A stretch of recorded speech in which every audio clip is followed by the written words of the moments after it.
And don't mind me, I'm gonna pull again. Just kidding. He's like, what? Well, I mean, funny you say that because Don't tell me you got Overwrought. no, as well. no, not for fake Grand Order. For Okay. Star Rail, I'm gonna have a budget, right? For it's gonna because there's 2 characters I want. So and then what do you call it? My part-time. I have that part-time job now, so it's like consistent flow of cash. So that's why I'm celebrating that with some gacha pulls that are coming up. Well, one character's coming in, and then 2 weeks later, another character's coming in. So yeah. So I'm gonna. Surprised you're not doing the your Pokemon pulls to celebrate. Oh, the cars, yeah. Is the set not interesting you? I'm waiting on I'm waiting on that for something better. Speaking of which, I should see how much that fucking card costs. Well, okay, yeah. Expectations were blown away, right? On today's episode, let's start with that. So, fighting games once again is eating good somehow in some way. Yeah, they're eating a McChicken. Yeah. Oh no, the McChicken, man. Remember the McChicken, that whole McChicken thing, the meme? Yeah. Now you're eating it like it's nothing. No, I haven't had a McChicken in a while though. I cannot say no to free food. So yeah. No, I get you. Yeah, I get it. But yeah, eating good is what's happening here today. So, well, on one part, and then on another part of the entertainment industry, they're not eating good. It's like, they're on a strict diet now. Very, very well. No, it's like poverty, pretty much. It's more like poverty right now. But we'll get to that in the frontline part of things. Yep. But fighting games, let's start off with the EVO 2023 registration number. So it finally has finalized. The registration has closed for the most part. And here are the numbers right here. So, and you can't see this, yes, Sawa? Just to make sure. Yes. Okay. So. We are able to see. Can you see it too, Kitty? And how appropriate for Zawa's background, because it is Marvel, baby. It's Marvel, right? And look at the top 4. Ultimate Marvel versus Capcom 3. It's got over 1,000 entries. In fact, it has 1,346 to be exact, I guess, according to this chart from Evo on Twitter. So. You know those players were waiting for their day to come again. Mm-hmm. Right. I believe this is like the biggest like turnout ever since maybe like 2009 or something like that. I'm not too sure. I want to say yeah. Mm-hmm.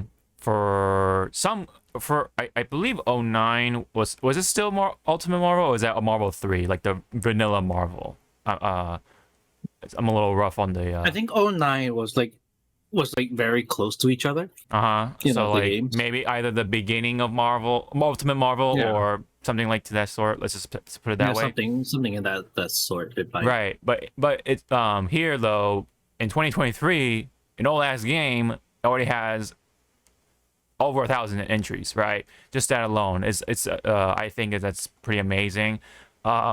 Definitely a PR for sure. Personal record breaking. I don't know if it's like the biggest of all time, but because we have Street Fighter 6 up there, but we'll get to that in a bit.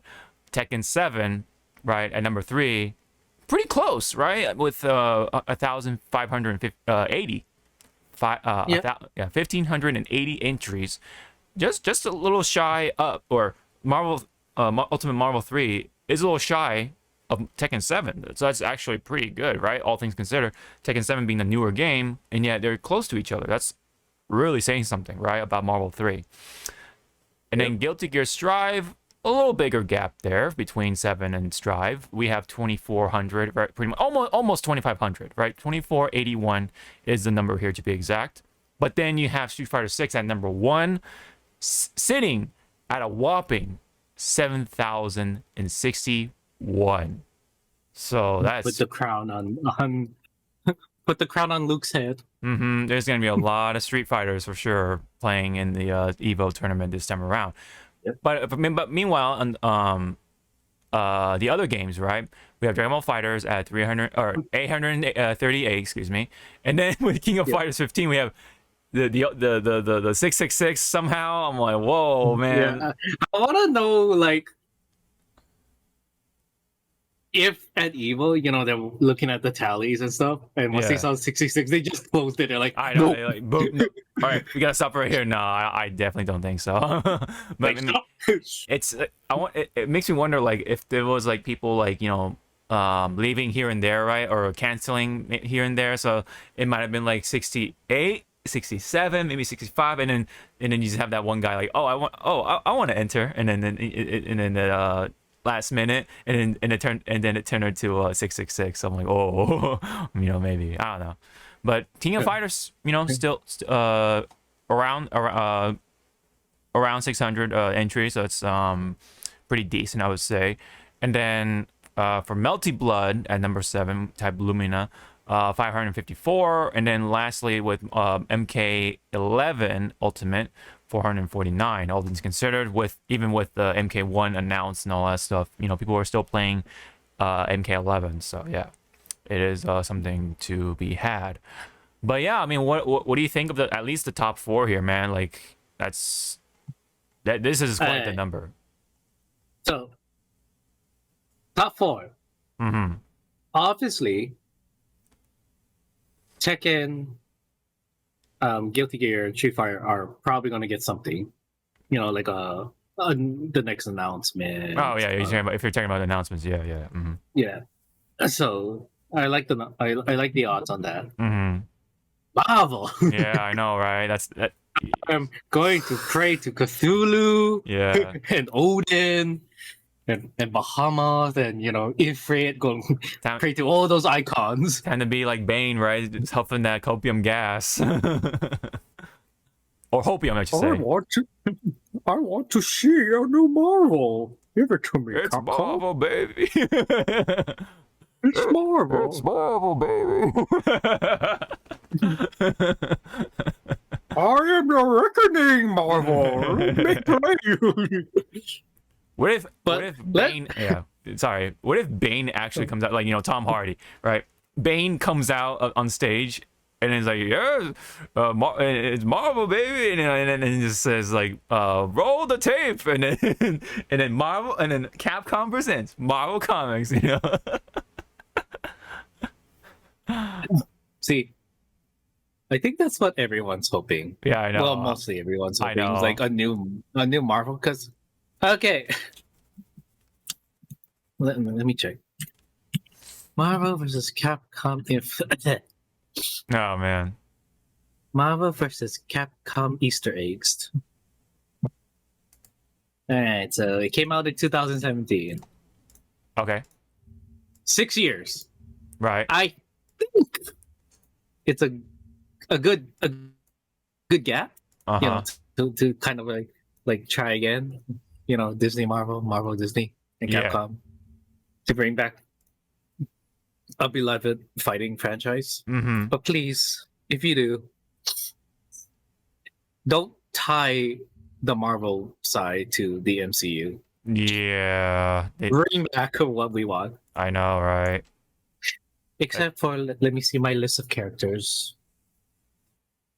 Do not bring back Frank.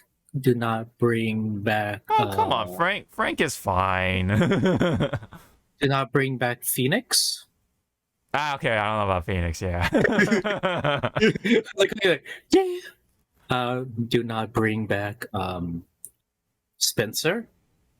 Oh, come on. I mean, like, okay, Spencer in his own game is kind of like, but because of Marvel, it's kind of like Captain Falcon, right? Like Captain Falcon's just a racer, but Smash made him to something completely different outside of his image. Smash gave him life. Yeah, exactly, right? Marvel did the same thing for Spencer. You have to admit that, right? Or at least to some degree. Bionic arm, and then, so long, sucker. I mean, now for the list of characters that we want.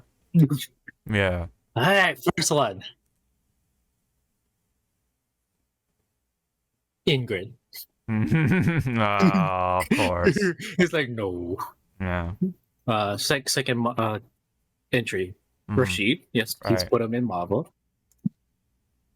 Because, or imagine they did make a new Marvel. Yeah. But it's almost to the same art style as Street Fighter 6. Like almost, but there's like RE engine, yeah. Okay. But there's like a tinge, like it's different, but it feels familiar. Yeah. I would like that. I would like that, yeah. Or fuck it. The next Marvel game, if they ever do it, bring it back as pixels or hand drawn. I mean, yeah. I will fucking love that. Like, no man, everyone would just gush over. But RE engine definitely makes sense because there's already models made for some characters, like, you know, we have Dante, Nero, Virgil, right? And then we have Leon, we have Chris Redfield. I think Chris Redfield's been made in RE engine, yeah. So you have Jill, right? The newer Jill anyway, and then I was about to say which Jill. Right, the RE3 remake, right? No, because I was like, we have RE Jill and FF Jill. Oh, right, yeah. that's pretty funny, actually. Bring that up. But we have RE3 remake Jill, you know, the newer one, and then, you know, so the list goes on. And then, of course, you have the Street Fighter characters with RE engine, right? So, point being, RE engine definitely makes sense if they were to do another Marvel game. Yeah, so. if they were gonna go, you know, put the time and effort and not. I don't want to say they half-assed it, but it felt half-assed for what Infinite was. Oh yeah. I mean, they basically took those models, right, from Ultimate Marvel, which were made to be like the more comic book style, but they tried to make them more realistic. So that's why Dante looked really bad. Like he was like looked like he was on drop.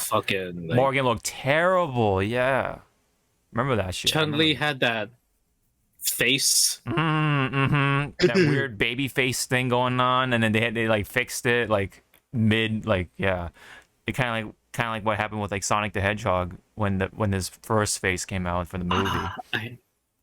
That's what you should do with Street Fighter 6. Have like joke costumes. Oh no! And they bring that model of Chun-Li into 6 as a joke costume. Ugly Chun-Li. Man, it's good. The costume's name's going to be botched. Botched Chun-Li. Yeah. No, it's Chum-Li. That's what it is, Chum-Li. Although, remember Chum-Li from Pawn Stars? You ever watch that show? Chum-Li was the. I think he's in jail. Is he in jail? I think. Damn. Okay. Well. Anyway, let's try to get back on to back to Evo. The numbers are good. Top 4. I want to say a lot of people are going to be watching Street Fighter 6. Oh, for sure. Yes, for definitely. Sure. Tekken 7 and Strive are probably going to be like on the same like viewing numbers. Yeah.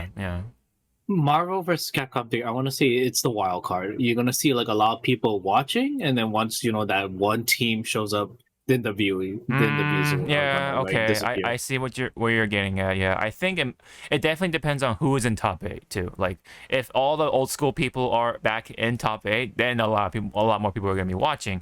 And if there's just like mostly newer people, then, you know, I mean, I'm not trying, you know, no offense or anything like that, but I think likely we're not bad mouthing you. It's just it's just that's kind of how it goes, right? Some viewerships wants to see like Jay Wong, like the players they're familiar with, Yipes, Chris G, you know, F Champ, you know, and then for the very old school people, like, you know, Viscan and all that stuff, Viscan, Kanye Blue.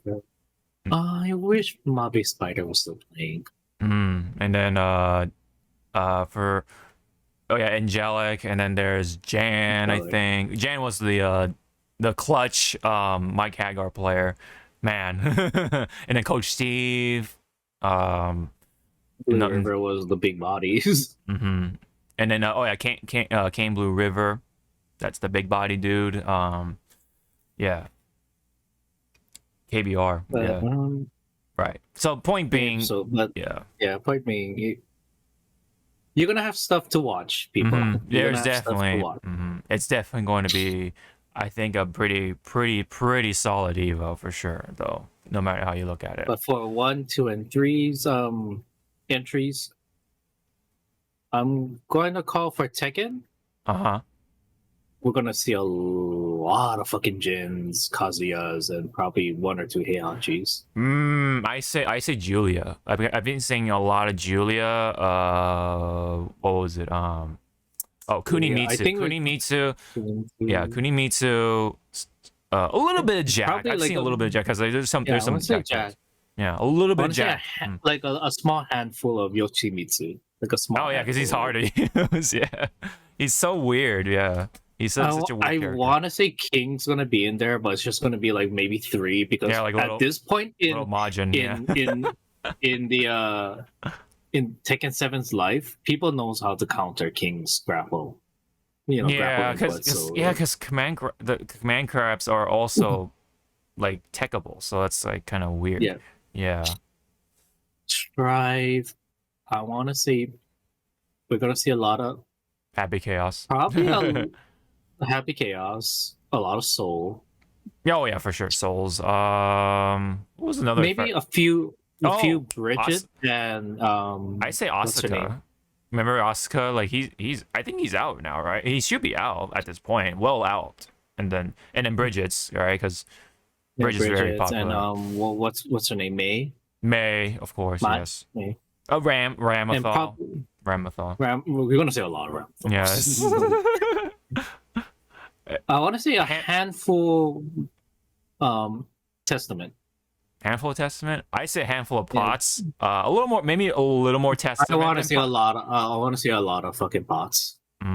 Just going like, come here. I say Testament, a little more Testament than pot, but then Faust will overtake the other two, but not by that much, I would say, because he's kind of a weird character too. That's just my personal gut feeling about that. But Rams, I want to say Happy Chaos, gut feelings. We're gonna also see a lot of Giovanna. Oh, Giovanna, yeah, that's right. Yeah. Gold Lewis. Gold Lewis, man. I want to see a Gold Lewis like take it all the way to top 8 and people. There is one player that could do that for sure. There's one player from Japan. Right. Yeah. And now for Street Fighter 6, Luke's. That's all we're gonna fucking see. I say jury because CEO had a lot of juries. Luke actually was not surprisingly not that numerous, but there's still a good number of Lukes. And then we also got to remind ourselves, Rashid is gonna be viable. That's right, dude. He's gonna be viable. It's gonna be chaos because Rashid, there's not like much knowledge on him, so people are gonna be just picking Rashid. Like, isn't Rashid gonna be like at least 1 week right before Evo? Like, I think so. Like, he's gonna be like so fucking close. No, I think it's 2 weeks at most. At most, I would say, because he's coming out like he should be coming out soon. So soonish. So I would say 2 weeks at most. So yeah, okay, I want to say so. That's still a low amount of knowledge though. But so what? Jamie. We're gonna see a lot of Jamie. I say Manon, but I say Manon over Jamie personally. I want to say Manon is not gonna show up until probably not top 8, but like in the higher brackets. Top 16 or 32s somewhere, you say? Okay. Because I kind of think like they're gonna use like characters that they know they can carry them, and then once they hit that bracket where you really got put in the work and effort, that's when Manon's gonna that's gonna show up. Yeah. Man, I want to see Snake Eyes with Geef, man. Oh man, his Geef is just something else. I need to see Idom just like having fun. Yeah, Idom with the Manon, for sure too.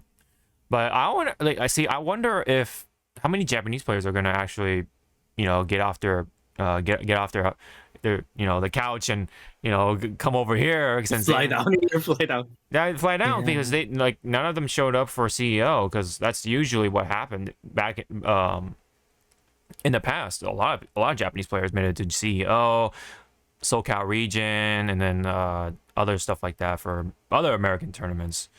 But I think it's because right now isn't the conversion from yen to dollars at the moment is very bad right now. I don't know about that, but it might be because it might have to do with the CPT stuff too, like Capcom Pro Tour. So maybe there's a lot of points for Evo, so that's why they're gonna just save their efforts for Evo.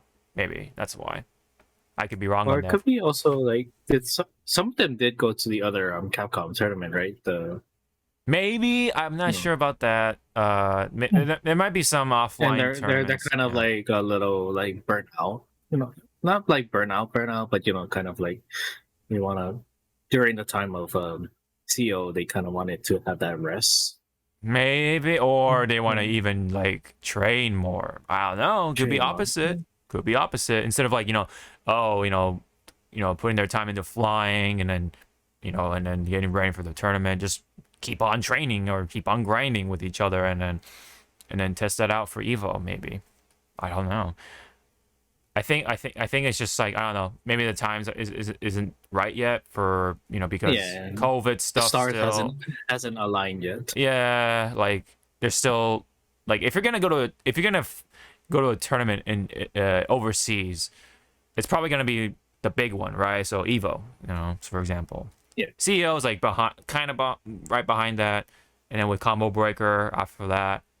But I think Japanese players and other people from different countries, right, to see Evo as like that big, you know what I mean, like the big fish, right, the tuna, Yep. the Super Bowl kind of thing, and that's the one you strive for, really. It's the tournament, right? So maybe they're putting all their eggs into that basket. So yeah, I mean, there's gonna be a lot of killers for sure though, because 7,000 players. I mean, dude, that can't be just U.S. players, of course. It's gotta be like, players from all over the world, right? So that's gotta include the big Japanese players that we've always seen and stuff. So I definitely want to see how that goes. I mean, all the Japanese players, how they fare against, other players nowadays for Street Fighter 6. Had to have the tides turn? I don't know, because they haven't played that much yet. So against other U.S. players and such. So I don't know. And you have all the new young blood in the U.S. too. So we just don't. Yeah. Good. I thought of something too with Street Fighter 6. What if they had the commentary on? Wow, the commentators. Oh no, that'd be so weird. So James is commentating on James. Like, oh no, commentating over himself. It's like, is it gonna kill? It's gonna kill. Is it gonna kill? It's going to kill. Be quiet. Yes. That'd be so funny. Yeah, you have like Tasty Steve and James Chen, and then there's James Chen and Tasty Steve in the game too, because that's that's like a combination. It'd be so funny they did that, and for like one round, James Chen and Tasty Steve are, commentating, but they're talking about something completely different, and they have the in-game commentary. I know, like doing the work for them. Yeah, I know. I mean, they could be just like eating, like that would be. The camera goes back to them, and they were like, I know that would be a really funny scenario to see. Just at least like a couple matches or something. Maybe, yeah, I just definitely want to see once of that for sure. But I that's like another thing too, because they haven't announced the commentators just yet. So I'm wondering who's commentating for Evo this time around. So I'm not sure if I think Ultra David and the usual batch will. Ultra's gonna show up. Yeah, we'll see though. Yeah, I hope Yipes makes it in there. I'm still disappointed that Yipes is not in Street Fighter 6 as a commentator. I'm still disappointed in that. Yeah, understandable. It's weird because what if? Yeah. What? Yeah, again, they announce a new Marvel, and Yipes is That's what a commentator. That's what I've been saying throughout. Yeah, this whole spiel. Yeah, Yeah, that's what I've been saying. Maybe they're saving it for it. Marvel. I don't. That's like, one more piece to that puzzle, right? That I think that would be the most appropriate thing that they could do for that type of thing. Just keep hearing him scream every time you do something good. The oohs and ahs and Ooh. that's that type of stuff. Oh, and there's a special like commentary intro if you have Nova on point. Oh man. Yeah. He just goes like, you just hear stuff, Yeah. You just hear Yipes saying Nova Force because you have Nova on the field. Yeah. It's like, and then the whole like get scoop, that kind of thing. Scoop. Scoop. Yeah. And then oh no, and then when Hulk does the meteor smash, he goes, "Meteor's an ass."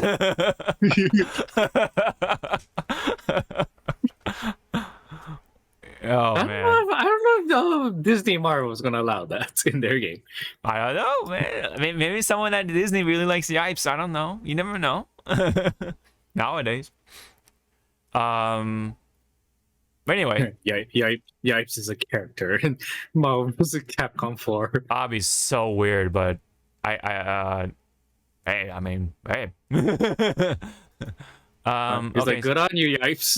So interesting, right? Like on the official website, they actually show you like the crossover numbers here. I mean, I'm not sure how this entirely works, but I guess like so for example, right, 1,853 players are playing not only Street Fighter 6 but also Guilty Gear Strive, for example, right? And then Street Fighter 6 to Tekken 7 is 858, and the list goes on. But that's pretty interesting though, because Street Fighter 6 and Strive have the biggest crossover, I believe, for the most part. Yeah. So I think that's pretty much the big one here out of all these ones. Because otherwise, the next biggest one is Tekken 7 and Street Fighter 6. I mean, it makes sense because there's more players in Street Fighter 6, with that 7,000 entries over. But I did want to say, though, that EVO 2023 will see 9,182 unique players across the event's 8 main titles, an 81.8% increase from EVO 2022's 5,052 entrants. That's pretty fucking big, man. That's crazy. That is crazy, dude. Let me see here.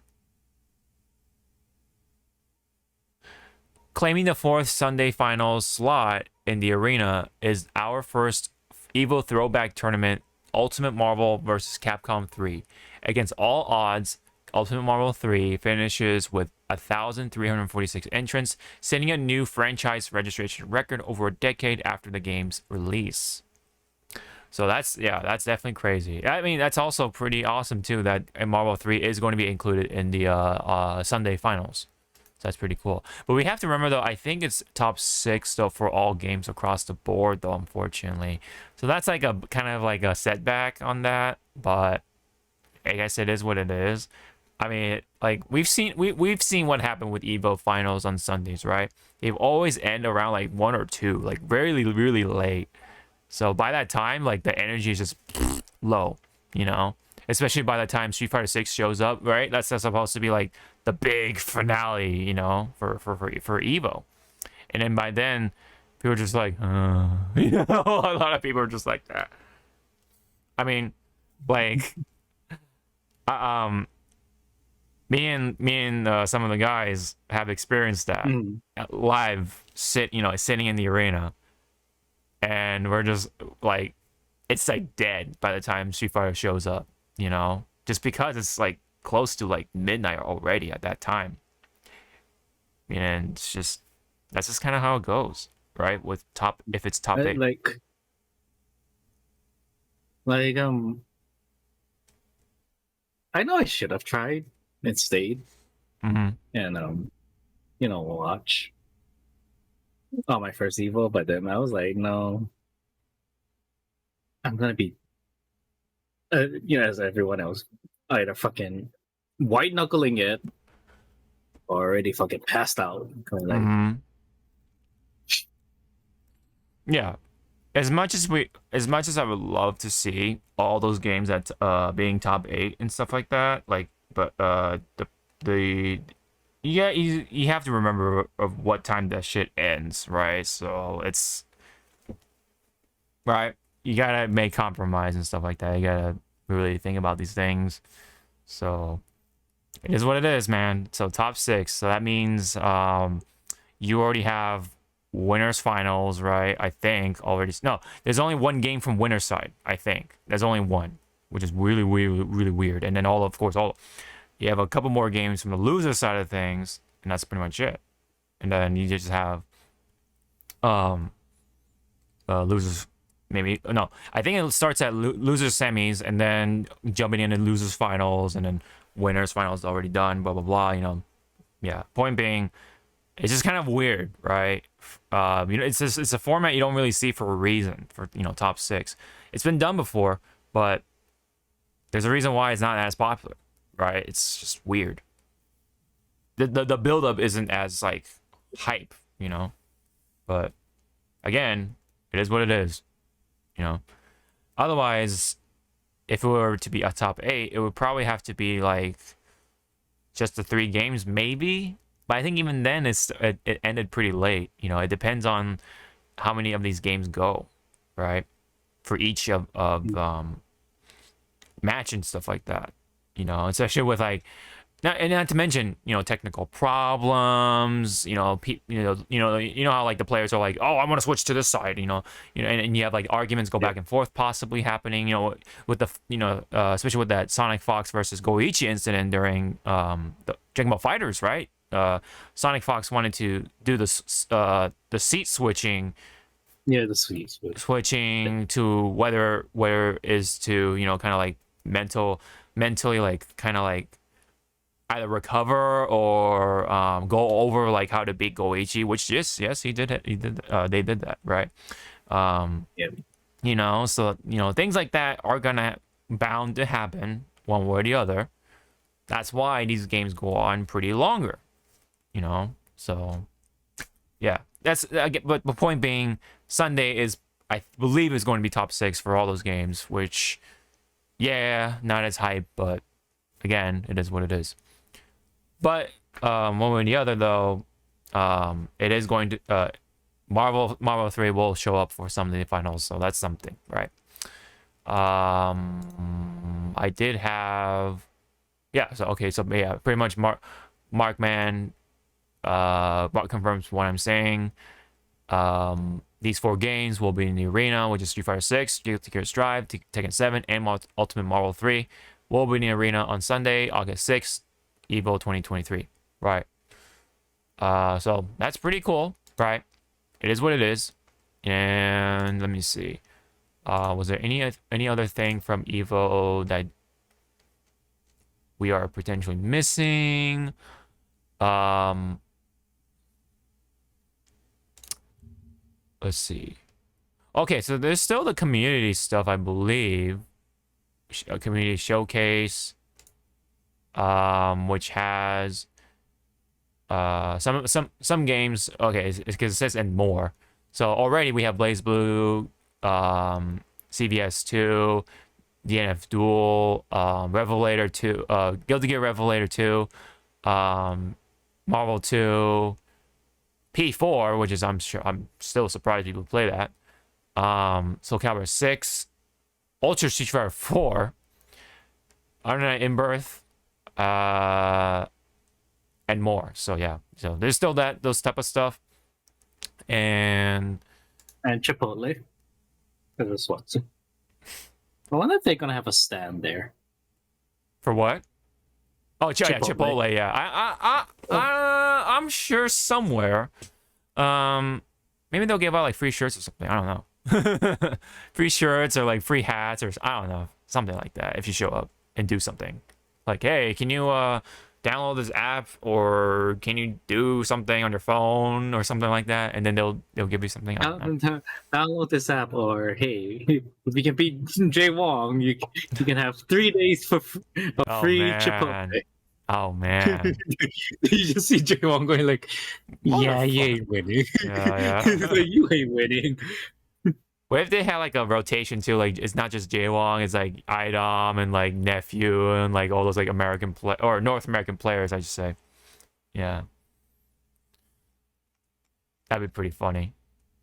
So I mean, I'll be just like on the other side of Jaywong going like, I don't even want the Chipotle. I just want to get my ass kicked by you, sir. Yeah. And then Crunchyroll is heading to Evo. I'm not sure what they're like exactly doing. It doesn't really explain. Let me see. Let me try to read this over here. Oh, that's right. Okay, so they have Street Fighter Duel. I've completely forgot about that. So I guess they'll have Street Fighter Duel. I don't know if they have like a stand for it or like just like a booth. Like, you can win some prizes. Oh yeah, so they have some prizes. Free live performance. Oh yeah, so they have some sort of DJ going on. Photo ops. So they include like photo ops featuring like themes, Spy Family, Hell's Paradise, Ancient Magus' Pride, Jujutsu Kaisen. And then I can imagine you trying to steal that cardboard stand from the the Magus one. I think it is it a feature like some dude with the skull head thing? Is that right?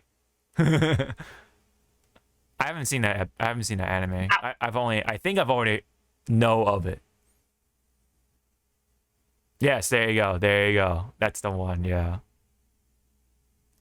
He brought out the cosplaying piece. Cosplay that fucker. Mm-hmm.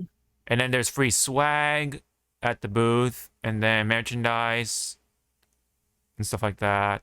Okay, so they got some stuff going on. Okay, I can kind of see why. My new face now.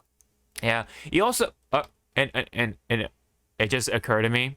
I just remember this is that remember Crunchyroll is part of Sony, and then guess what? Sony has also Evo. So that's why. So it all makes sense. It all makes sense. See, now that you said that, what if at Evo, because Sony owns Evo and all that shit, yeah, they have a playable booth or booths of Spider-Man 2. That would be kind of wild, but I feel like motherfucker, I should have gone to Evo. I wanted to play this just because it's somebody well known within the community, and Tong was very excited to see Marvel showing up on Evo's list. Yeah, exactly. So the game, just play the footage, man. Capcom presents Marvel Comics. Yo. I can't control it. Let's go. This Marvel 3, baby. Let's go. This is what I ever wanted. I can't believe this shit.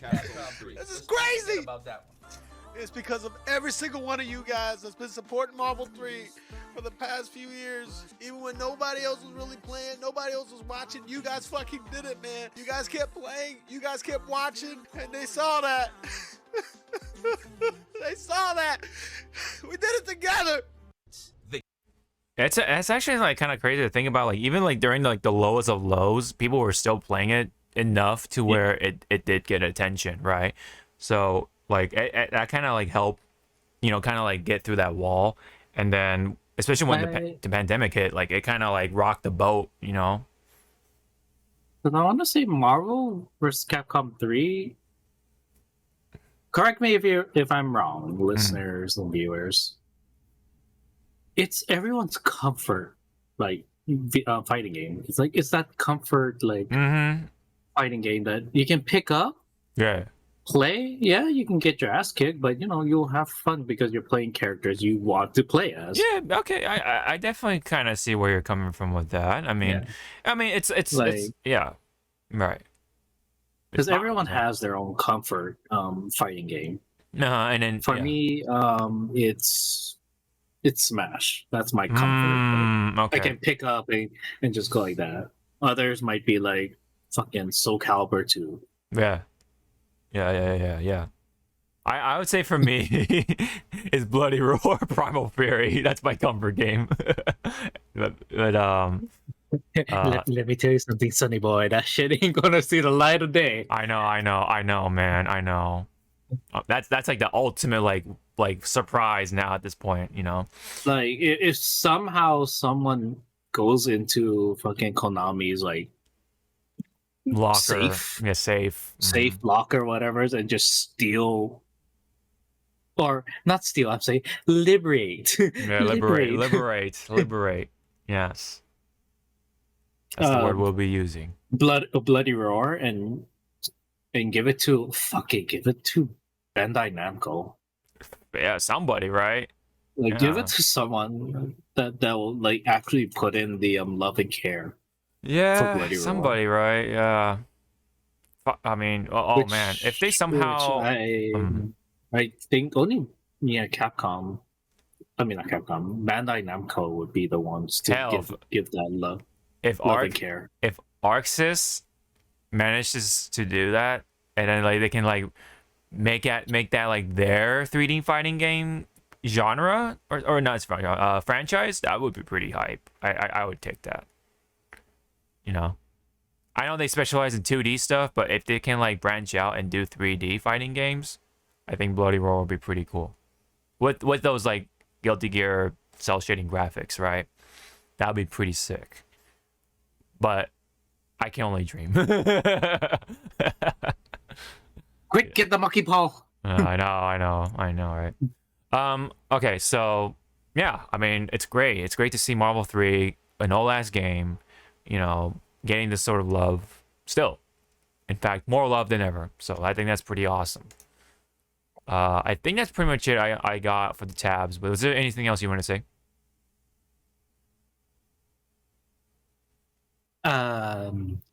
Besides Evo, no. For my hand, I just found out I have 6 paper cuts. Ow! What the fuck? Did you just like spill like? What? No, because I was rubbing icy hot.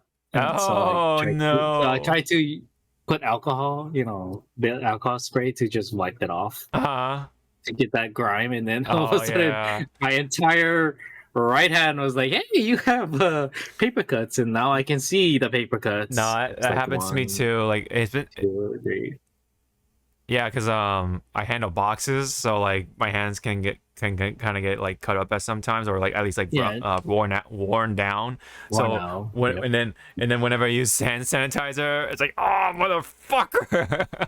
But I was like, where the fuck did you come from? It's like those little cuts or whatever like that show up all of a sudden because of the hand sanitizer. Yeah. And then what's more dumb is like, in the back of your head, you're watching all those safety videos. Please wear gloves when handling this. It's like, maybe I should have. No. Well, you gotta provide me gloves, damn it! Like you're supposed to provide me gloves. But anyway, did you want to say anything more about Evo or anything within Evo? Those going to Evo, enjoy yourself. If you're at the legal age, drink responsible. If you're also the legal age, try not to gamble too hard. I know the feeling is nice, but this man saw kind of my gambling addiction thanks to Faco. Yes. When we were in the house. Oh man, we're in the Airbnb. Oh boy. I think I dropped like $80 in front of you guys, and I think Esfaga kind of like turned around and just stared at the wall. I mean, granted, like, Yeah. Because I was like, I'm gonna drop $80, and he just like did this. Didn't you do that like multiple times though? Like, like No, I did it once oh, okay. because Ender / Kate was the one that pulled Berserker Oh, that's right. Nobunaga for me. That's right. That's right. Because I was doing bad on my roll, so I was like, fucking, pass my full around. Everyone have a shot. Yeah, that's right. And then once Berserker Nobunaga came out, I was like, oh shit, that's enough. We're not gonna tempt fate. Who was the last one before, or who was the last Summer Banner character at the time? At that time, Was it like It was like I think it was Saber Artoria. you mean was it just Summer or Toria? Yeah, I think the first banner came out before Went to Evo was the Saber Artoria one, and then Nobunaga dropped during Evo. Right. Something like that. Whatever the case, I mean, well, whatever the case may be. I mean, anything more for Evo related stuff. Hydrate. Yes. Yes. Very important. And it is Vegas. The heat wave. Those going into the Mandalay Bay Convention Center. Yeah. This brings you all friends. Oh yeah, the deodorant. Yes. And holy shit! Thank you. Walking past the Smash place was like, oh yeah. I understand the meme now. Mm-hmm. I'm gonna stand over here. Right. Oh, and I don't know how you guys are gonna do it. If you want food, buy it outside. I know, right? Like, yeah, buy it from somewhere else. What was it? Like the one can of Pepsi was like fucking $5. $5, dude. It's like double everything. And I was like I almost fucking dropped it once they handed it to me. I was like, huh? Yeah, I'm pretty sure they'll provide like water there with the fountains and stuff like that. You can just like fill up your water bottle there too with your what is it, the thermo or like whatever plastic bottle that you have that you can carry with you. Yeah, I got mine somewhere. It's in the kitchen, but yeah. And again, there's merchandise to buy there. Oh yeah, there'll be the artist alley. Yes. And I was like, and over there, yeah, that's Frank West, but my Evo bag. One of the best investment I did going to Evo. Yep. I have all my badges and stuff over there, like behind the screens and stuff like that. But yeah, what was I gonna say? I mean, yeah, it is Vegas, so be very careful. You know, it's there's gambling, of course, drinking, bars, and drinking. Yeah, bars, I mean, the weather is gonna kill you. Oh yeah, yeah. Prepare for it. Yeah, if you're not prepared for it, like you literally, your sandals can melt to the ground if you're not too careful, man. Like your shoes can actually melt to the floor or to the concrete if you're not careful. So yeah. I think I remember the day I arrived at the Sunday I arrived at the B&B. It was fucking hot. So the moment I opened the door, I think you guys were like, hurry up and close it. Yeah. You're letting the cool air out. Yeah. I think, well, yeah, I think if we were to try Airbnb, it'd be bad. Like it'd be not efficient anymore because of how prices have gone up and stuff like that, and the whole like Airbnb bubble. People have been saying like is about to burst because of how much there is for Airbnbs instead of like housing. You know, the whole housing thing is like just crazy right now. So that's why I think it's like fucking mad expensive. So I think now it's better to just get your room in a hotel rather than getting an Airbnb at this point. Because at this point in time, because of Airbnb kind of skyrocketing. Yeah. Not in the good way. Yeah. It's better to get like a hotel room and just split it with Yeah, split with with people. friends. Get a nicely, decently sized hotel room, you know, whatever suite, I guess, and then split it with your friends. You know, just have the room for it. You know, I would say if you were to get just like a regular hotel room, I would say at max 4 people, right? At max. Yeah, the max. Mm-hmm. And you know, if you have family that travels a lot, they probably have like like not shares, but I forgot what to call, but like points, like hotel points that they cash in and stuff. Yeah. When is Evo? Like August 8th to something? So Sunday finals will be the 6th, right? So that means from 4 to 6, I think. I want to say that would be the most probable range. Okay, so yeah, so because it right says now, August 4, 5th, and then Sunday finals is on 6. So yeah. Yeah, so like right now, I'm just fucking like plugging in. Like, let's pretend you, me, James, and Faka. Faka Yeah. are going. Yeah. And we somehow got money for the Mandalay Bay. Fucking Somehow, right? Somehow, and we're grown men. We'll be sleeping with other men. Same room. Yeah. Fucking, that was terrible.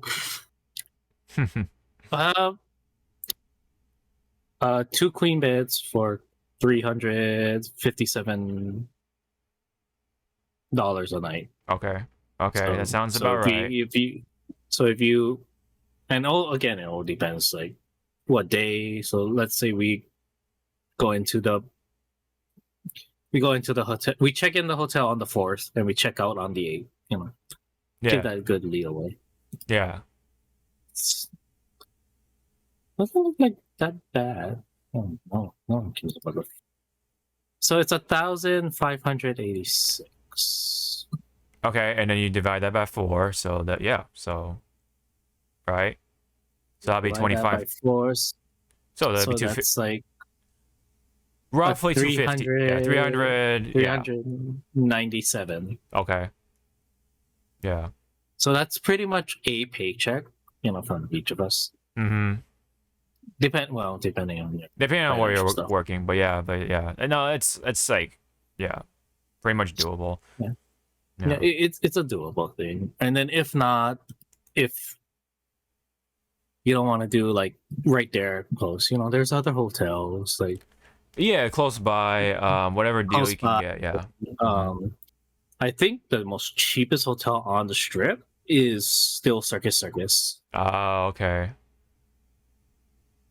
But if you really want to go cheap, no, affordable. Sorry. Yeah. If you want to go affordable, you go downtown Vegas, where there's Hotel California, Fremont, Golden Nugget, and stuff. Yeah, because otherwise the adjacent hotel, if I remember, from Mandalay Bay is the Luxor, and I can't recommend it because of how the thing is laid out. Like I'm afraid of heights, and when you come out of the hotel room, you like instantly see like the height of the building, and I'm just like, no, I can't. I gotta like look away as I'm walking towards the elevator. I will not do the Luxor. Yeah.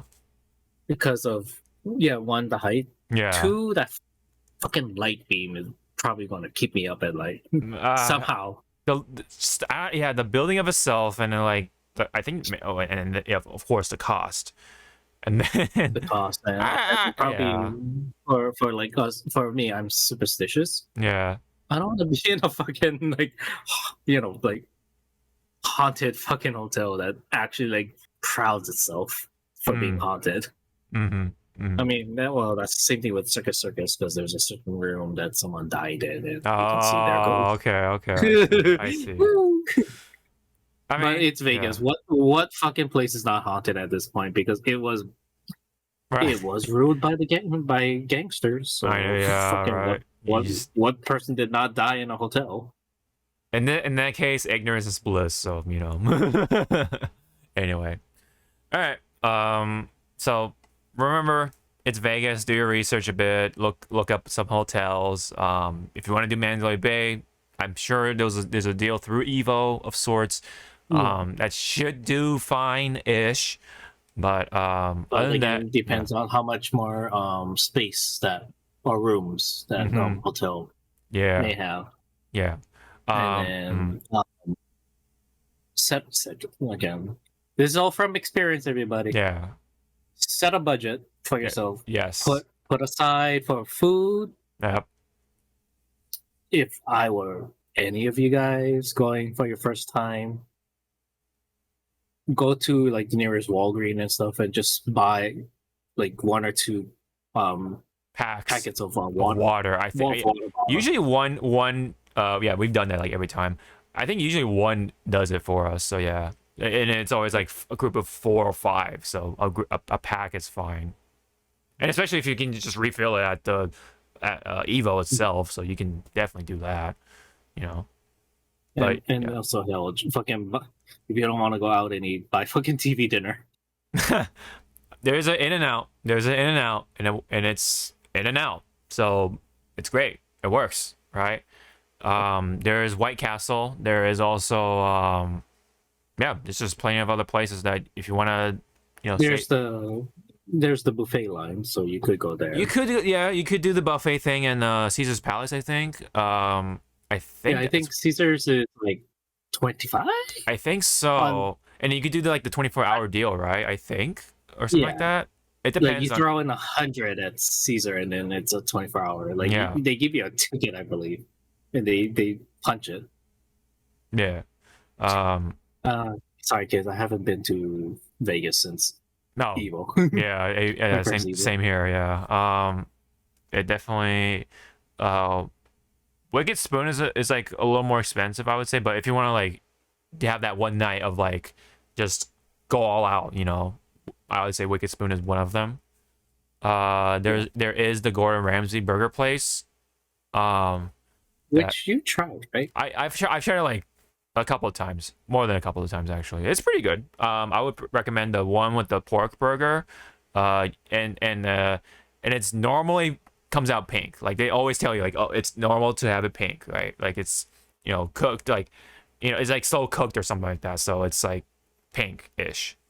Yeah, I mean it's the same thing. I'm guessing they're kind of they cook it the same way of Wagyu beef, because you kind of want it pink. You kind of want it pink. Yeah, you don't want to fucking kill the fucking meat. Yeah, because it dries out the meat, that type of thing. And I know some people, right, that just obliterate their beef. Well done. Right? Yeah, okay. Fast tangent. Boyfriend and I did eat Wagyu beef at one of the Morimoto Asia restaurants. Yeah. Medium rare, so it still has the pink. Yeah. Boyfriend, can I have 5 pieces of it well done? Mind you, they don't sell it they sell it by the ounces, so you have to have at least 3 ounces. And I'm like, this is Wagyu beef, not fucking Kobe, not fucking American. Yeah. Wagyu. Yeah. I'm buying this fucking meat. You bitch. Yeah. So you enjoy it on how it's supposed to be enjoyed. You eat the pink. You eat, yeah. I would say medium rare is definitely the best one because it's still pink, but it's cooked enough. You know what I mean? It's cooked enough that you're not gonna fucking you're very less likely to be unless you have a pretty weak immune system. Yeah, you have a weak stomach. Yeah, then yeah. Otherwise, medium rare. That's the way to go. Rare is safe bet. Safe bet, yeah. Rare is I would eat it, but still not my preferable thing because of the texture. It's still kind of you know what I mean? It has that that sort of like not coldness, but like Still, it feels raw. it's just like a tinge raw. Yeah, you definitely want to like a little more time on that. Yeah, exactly. So it's hard to explain, but Anyway, so Frank, don't judge us. Yeah.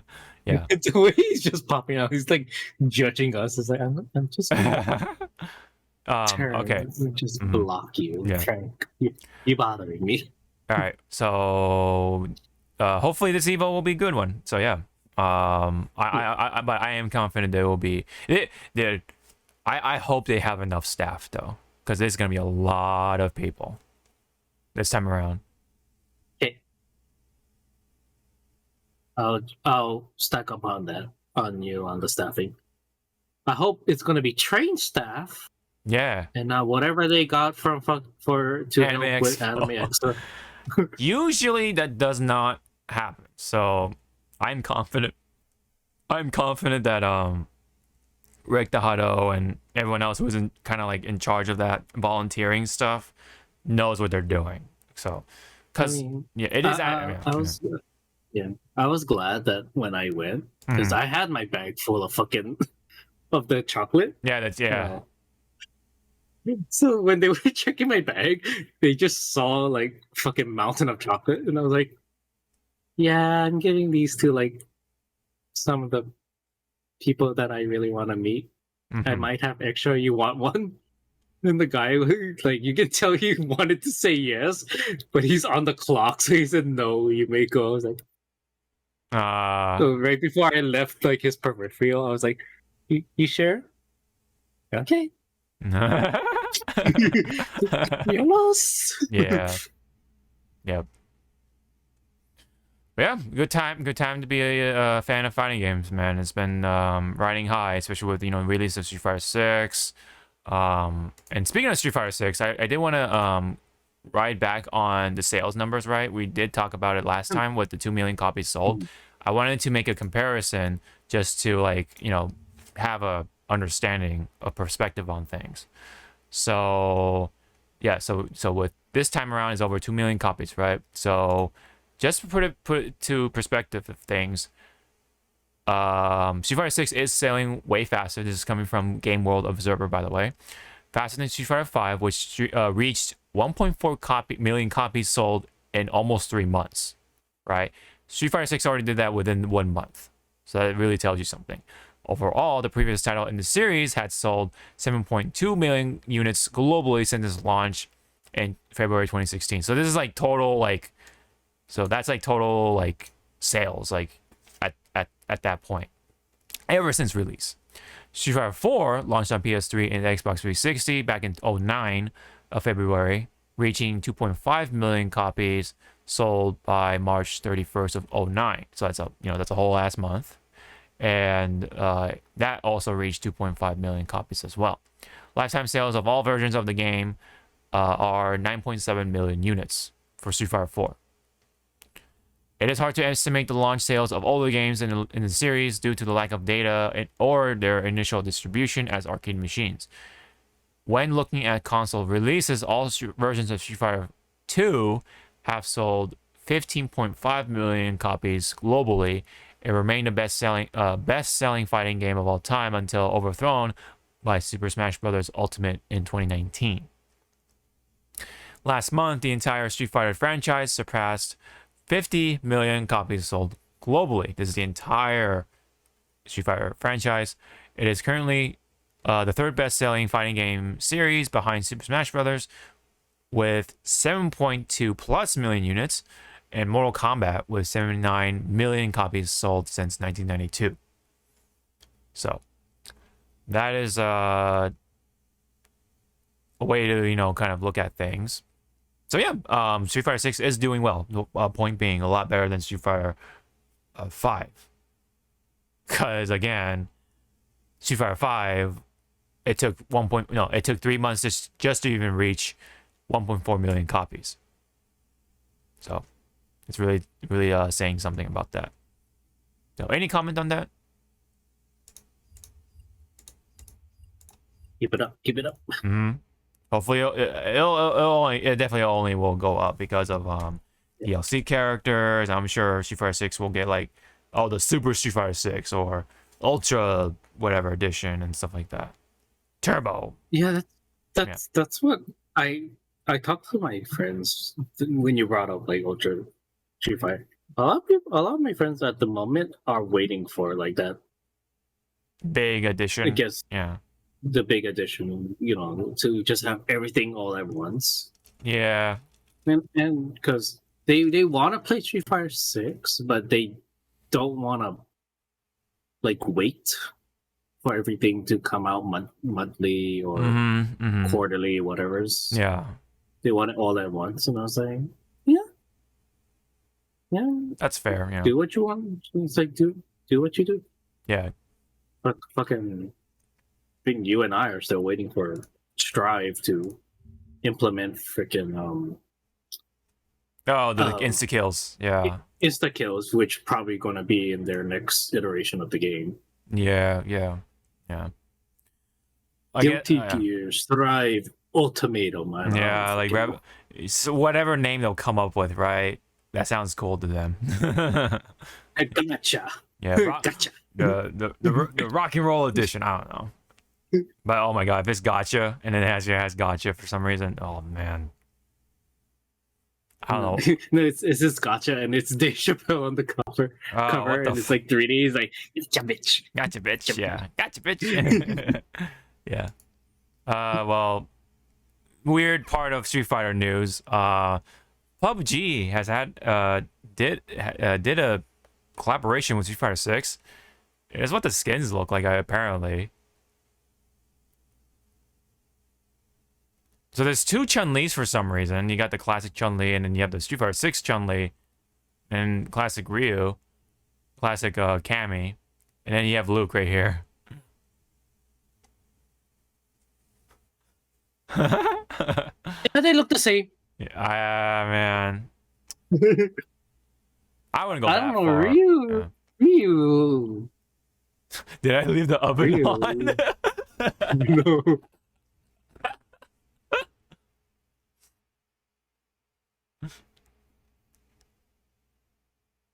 It just looks like dirt. It looks like he's like something is on his mind. Like he forgot to turn off the oven or like close the garage door or like lock the doors or something. Did I forget to feed Okuma again? Yeah. Yeah. Luke just looks funky, like the face and everything.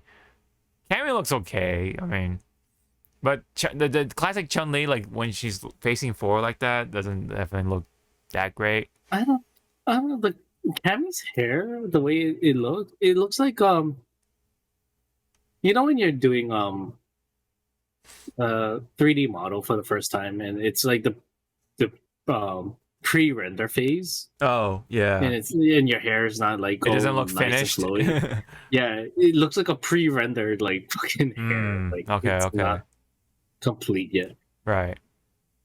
Yeah. And then, like I said, really just looks like he's very distracted with his thoughts. Like he's forgetting something. He feels like he forgot something. And then the Street Fighter 6 Chun-Li, okay, looks okay at best, But maybe that's because she's like facing to the side and she's not like facing to the front like this Chun-Li right here, which that does give me like the cardboard effect almost. Uncanny Valley-ish, kind of. Yeah, it's gonna be like, it's like, wow, she looks so good.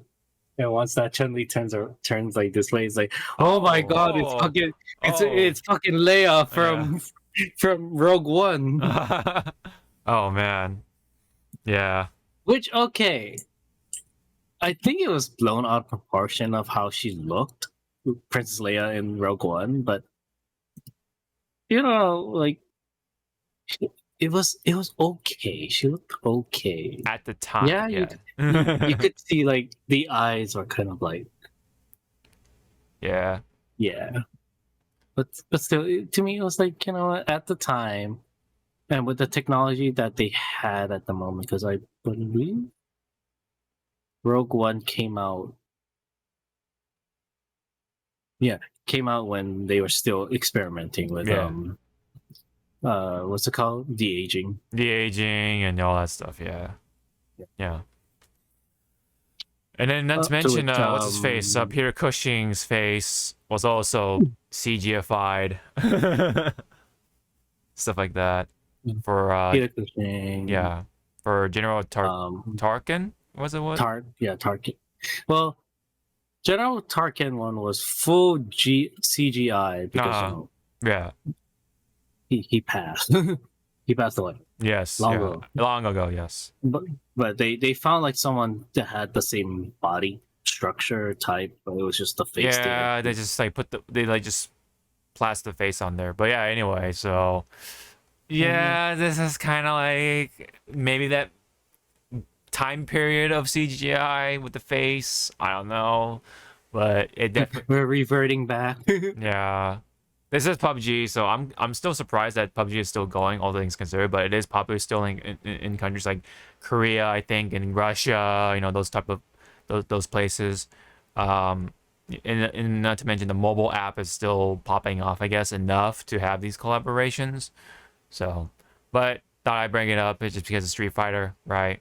But it does look funky for sure with these costumes anyway. I wonder if someone in the comments of this tweet wanted to say, kind of like say like almost like Simpsons did it, but Fortnite did it first.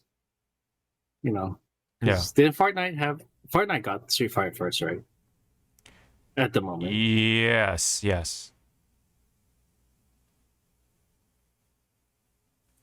And by the way, this is from Steve, aka Infinite Sage. So yeah, that's where I'm getting the picture from.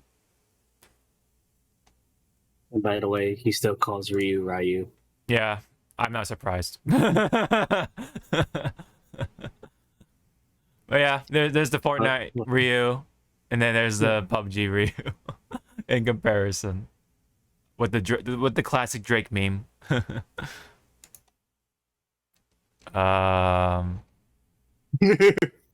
Yeah, the fuck, Kenny? What the hell was that with Miss Incredible? Oh, it was like one of those like discover this tweet or something like that. It had nothing. It had little to do with the tweet itself. I hate how Twitter works now. It's like it shows you replies or just like tweets that have nothing to do with this tweet, for example. It's really bothersome. Like, dude, I just want to look at the replies, not other tweets. Like, bro. But anyway. Again, these are the people that said, "Oh, he's gonna do a grand old job with Twitter, with making Twitter better." It's like, what? Yeah, they had no idea what was coming. And still in effect? The stupid limited treat. I think it technically still is, but I think it's to the point where we can all just like look at it normally. So yeah.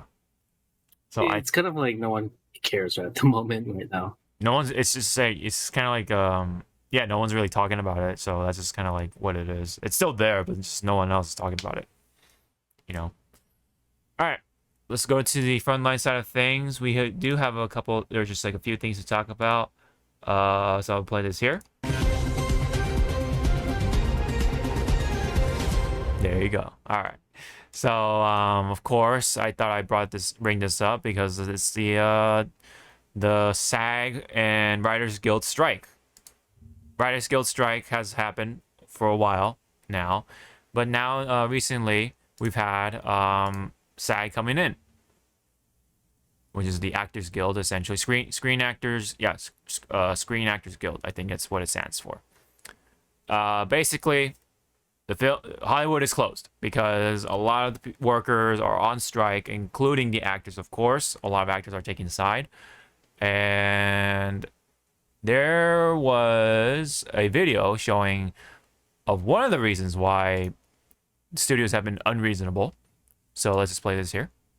But this groundbreaking AI proposal that they gave us yesterday, in that groundbreaking AI proposal, they proposed that our background performers should be able to be scanned get paid for 1 day's pay, and their company should own that scan, their image, their likeness, and should be able to use it for the rest of eternity in any project they want with no consent and no compensation.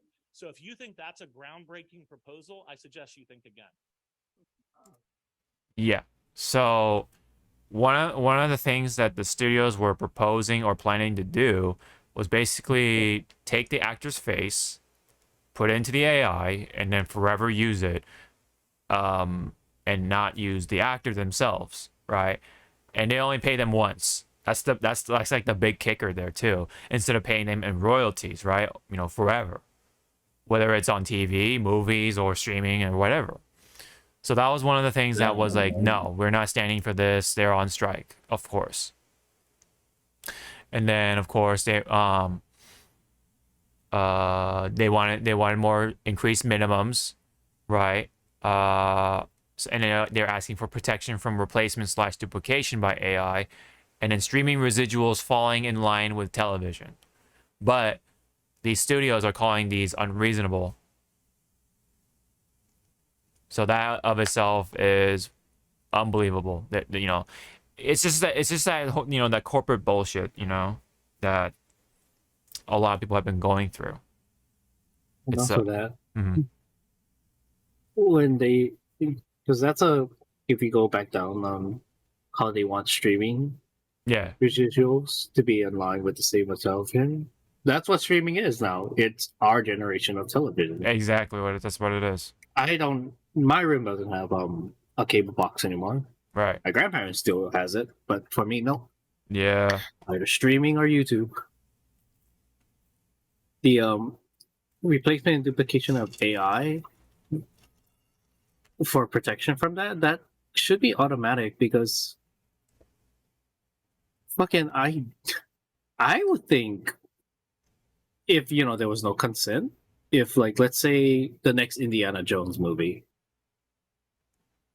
for some damn reason we see Sean Connery, and it's like, wait, Sir Sean Connery, you passed away. Did the family get the okay from this? Yeah. No, what? They just flew him in. It's like, excuse me, no. Right. Yeah. So, what they were planning to do is just like have a lot of the background actors replaced by AI. Essentially, AI created people. So of course that's not gonna fall in line, and that's of course, you know, unethical. So that is why, within reason, they are on strike. So more pay, no AI bullshit, and then of course residuals with streaming. And it's kind of like what happened almost with like Scarlett Johansson. She was not getting paid for the streaming stuff from Disney Plus. So that's why she, you know, was in negotiations to pretty much refine a contract so that she gets money from Disney Plus and such like that. So we're definitely entering that new time where, you know, we're dealing with new media, a new distribution of media, and of course there's some discrepancies of like not getting paid for it and stuff like that. So it has to be a standard to, you know, make sure these actors are being paid properly, you know, throughout, whether you're on the internet, television, wherever. You gotta make sure that, you know, these hardworking people are paid properly, especially actors, right? Where you show their face on these things throughout time and have them paid properly, you know, again. So let me see. This does include studios like Disney, Netflix, Amazon, and Warner Brothers. Those are some of the studios that have seemingly agreed to this sort of proposal with the AI stuff. So of course, you know, all the big corporations would agree to that because they spend less money and they get more money, right? And then of course, big actors such as Matt Damon put their foot down and saying something like, oh, we gotta hold strong until we get a deal that's fair for working actors. It's the difference between having health care and not and not for a lot of actors. You know, stuff like that, for example. Unfortunately, somebody from, I think it was like Marvel or someone from Disney. It was one of those like big like producers, CEOs, or whoever, right? I think it was a CEO from Marvel that was saying like, oh, these are unexpected expectations or something like that, or no, unrealistic expectations. Excuse me. You know, so that's why he's getting a lot of shit right now from a lot of people, because, you know what I mean? Like, that's a terrible take, right? For the most part, I think. Did you want to like comment on what you know of this situation thus far? I mean, I know of it, Yeah. but it's like I don't have enough knowledge to give like, you know, my 2 cents. Right. All I just want to say is like, yeah, this I agree with you. Is yeah, this is all corporate bullshit. Mm-hmm. They're just trying to find ways to, you know, make more money, but it's kind of say fuck you guys Mm-hmm. who actually put in the work. Yeah. And I saw what was it? Sean Gunn. Oh, Sean Gunn. Yes. Yeah. Yeah, Sean Gunn, like saying his piece about it. And I was like, yeah. And right now I'm trying to look for it. Yeah. Oh well, can't find it. But this whole writer strike is actually putting a lot of things on hold. Yeah. A lot of upcoming movies. For example, with Deadpool 3, they're shooting some scenes that they can shoot, but they're not gonna go like any further. Yeah. Yeah. It essentially shuts down Hollywood because they can't do anything, because most of the actors are siding with, you know, SAG and the writers and stuff like that, and of course you need writers, right? So that's, yeah, obviously you can't get shit done. Like you need writers, and also like I forgot what company or what fucking TV show tried to freaking like go like, oh, we had AI write this script, and it was like fucking like, what the hell am I reading? Mm-hmm. It's like AI made this script. Isn't it good? It's like it's like, the hell am I reading? Yeah, I mean, you know, so a lot of the major projects, including Marvel, of course, are on hold, right? And of course, Netflix and other such like that. Like, point being, Hollywood is on hold. Like, or it's pretty much like kind of like the government shutdown, right? Kind of like that, pretty much. And what's like also kind of I guess interesting to say. That's probably not the right word to describe it, but what's also interesting, quote unquote, is that not only Hollywood is on strike, but there are a number of like companies too, like all the like, you know, like UPS. I think some hotels, some sort of hotel chain is on strike. There's just a number of like people are just on strike. You know, it's kind of like that time right now to demand for more stuff because of like probably the economy, what's going on with the economy right now, you know, that stuff, type of thing. Or just, you know, just through coincidence that all these corporations are just trying to snake their way to make more money, squeeze out every little penny at the cost of the people below. And of course, again, people aren't going to take that. There will be a time where they will stand up and demand, rightfully so, for the right amount of pay for all the shit that they've been put through, you know, especially with going back to the writers, right? You know, the writers have been going through like just a ton of hours, a ton of work, and they just get paid like scraps, from what I've kind of gathered anyway, from what it sounds like. I mean, it doesn't surprise me because it's the whole like corporate bullshit. You're just getting underpaid, overworked, just like a lot of places right now. Even at some point, you know, Amazon was on strike too. A lot of there's some of like the workers on from Amazon were on strike. It happens, man. It's just because, again, corporations are just here to make money. They're not here to do the objective and have passion about it, or be passionate about it, and care for the customer, care for the people, or whatever. They, you know, that's they say those things, but they don't actually believe in it, right? For the most part, some companies do. Some do, like the smaller companies, obviously, right? Right. There's always the exceptions, but for the most part, these major corporations are here to make money. Video game companies, big fucking shipping companies, you name it. It's pretty much PR. They just pretty PR speak. Yeah, just air. It's just air coming out of their mouth. It's just nothing.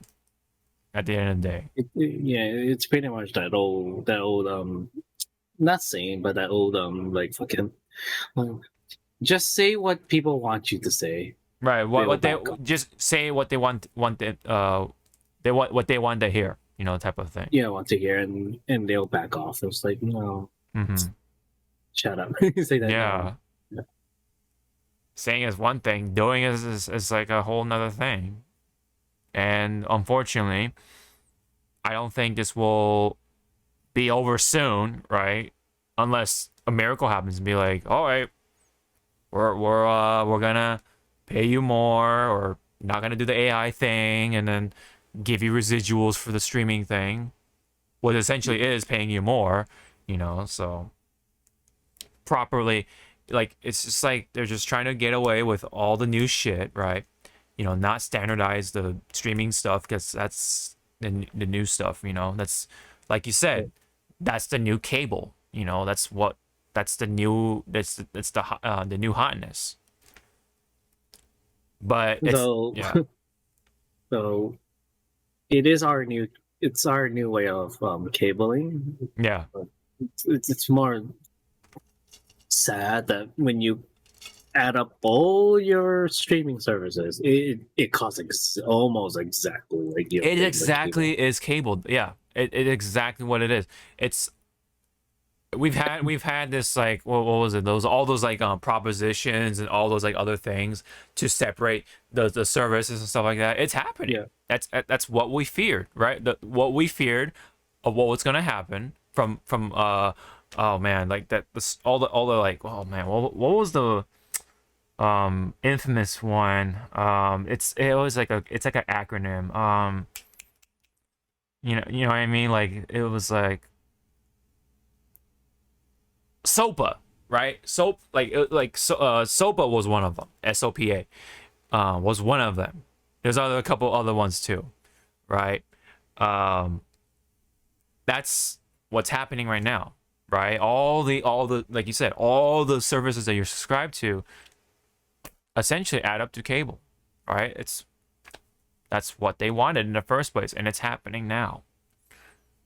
And they're trying to get away with it, of course, by just not paying enough for their actors, the writers, and not just them, the cameramen, all the film crew, right? Yep. Stuntmen, you know, stunt performers, and all the like doubles and stuff like that, stuntman, so on and so forth, man. There's been a problem with healthcare, especially with some performers. You know, they're putting their bodies on the line, and they just don't get enough with health coverage. Yep. You know, that's also a huge problem, especially with the demand from Marvel, man. You know how many Marvel movies we've had, like, over the years, man?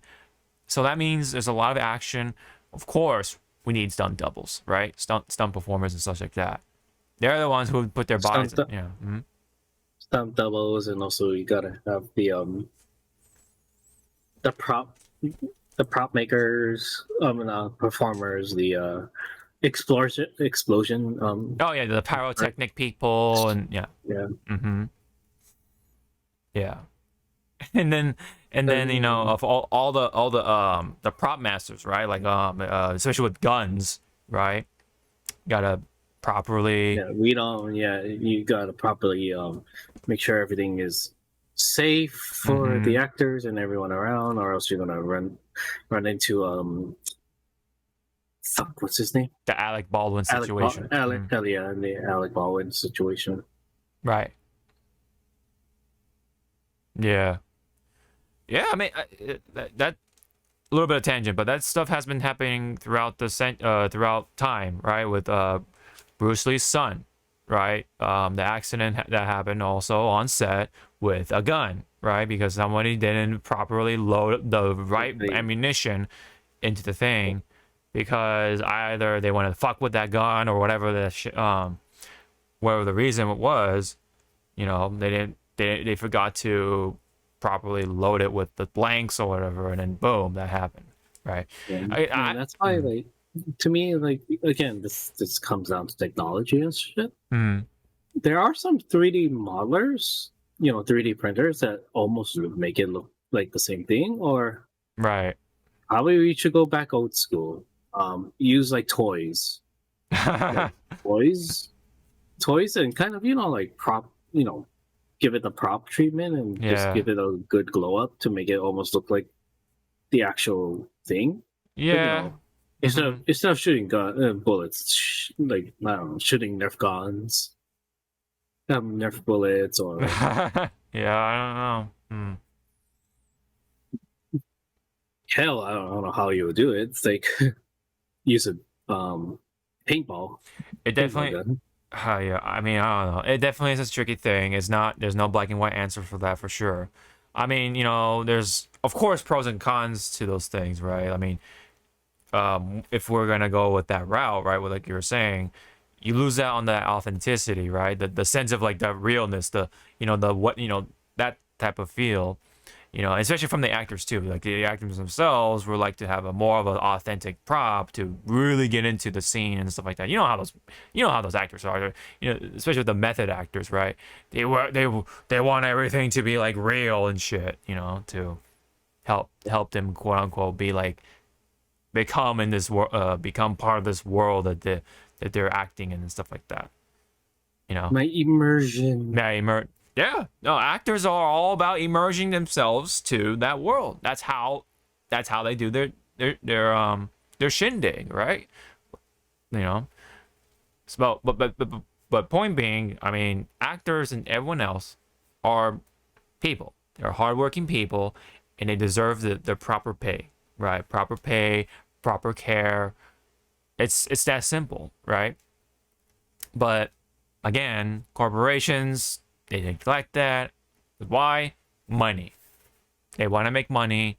They want to wipe their tears with the $100 bills and that's the type of shit. You know what I mean? But for some reason they're so afraid to just give a fraction of their money that would just like absolutely cover most things. I would say, you know, they make so much money and they can't even give up like $1 million, right? That's like to them a dent, you know, a little scratch on their surface. But they don't want to do that because they just want to be greedy about it, want to keep it all to themselves, you know. And that does especially happen with movies, you know, the movie industry, Hollywood, right? Music, you know, as another thing too. And the entertainment industry is hell. You know, it's you know, a rough place to be. Have you when you're a kid, at some point, felt like I want to be famous. I want to be in a movie. I want to be an actor or something like that. Of course. Yeah. But then now seeing it nowadays is like, yeah, nothing. You see, yeah, and then as you grow up, you see the reality of it, and then it's like, oh man, that's rough, you know. I mean, it's the same thing like how you and we wanted to work like for Blizzard and stuff, and then once we saw the ugliness, it's like exactly close. Pretty much what it is. That's pretty much what it is. You know, a lot of people, a lot of gamers want to be like, all right, I want to work for Blizzard. I want to do something for games to make money off of it. I want to work at a big company, and then once you see like the nasty side of it, it's like yeah, maybe maybe not. Yeah, you definitely become hesitant of it for sure. And of course, acting is a lot of people's dreams, right? Become famous. You know, you want to be on the red carpet, get all those pictures being taken from other people and stuff like that. Get all the attention, get that starlight, right? You know, become the next big thing potentially. You know, it is a good feeling if it does happen, but at what cost, right? All the intricacies, the dark side of it, right? There's so many stories about being harassed, you know, and of course the drugs, the crimes that are associated around it, you know what I mean?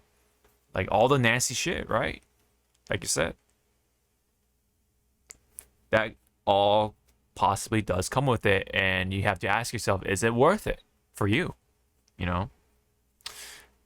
So, anyways, hopefully this strike resolves with the people getting their share of the wealth that these movies make, or whatever projects make. And you know, and you know, I know this is supposed we're like more affiliated with like games and stuff like that for this podcast, but this is funny because nowadays, right, more games, or if not most games, are kind of like Hollywood, right? It's Hollywoodified, and you have all these celebrities, you have more actors, more high prolific actors coming in, right? Voice actors, right? People forget about voice actors. You know, that's also another problem of itself, right? They just don't think about voice actors enough. Still, they are taken for granted so much, and we've talked about it, right? And they're also part of SAG, right? So I'm pretty sure they're gonna like want to get at that piece of that pie for sure.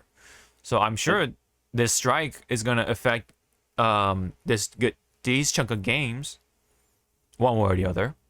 So it does affect more ways than one. So again, I hope this resolves, you know, with the people winning and not so much the corporation, and hopefully it all works out. All right, so that is pretty much it on that part of things. Did you wanted to have last words for the strike? You're good? Okay. All right. Yeah. All right, let's talk about something relatively exciting now. At least for a niche group of people, right? Especially if you are an old ass gamer back then. So in the games news, remember Gex? Spy Gecko?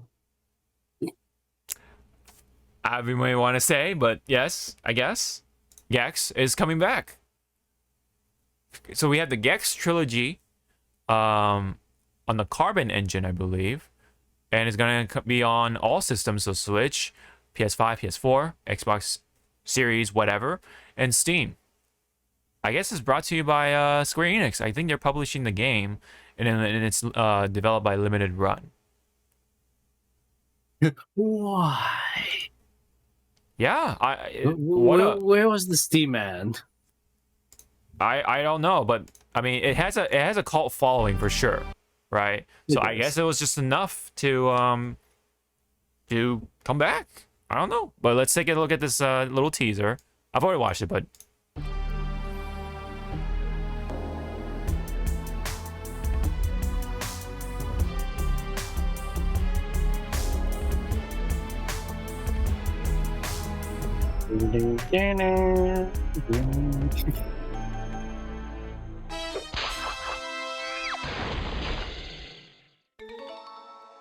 Were you expecting someone else?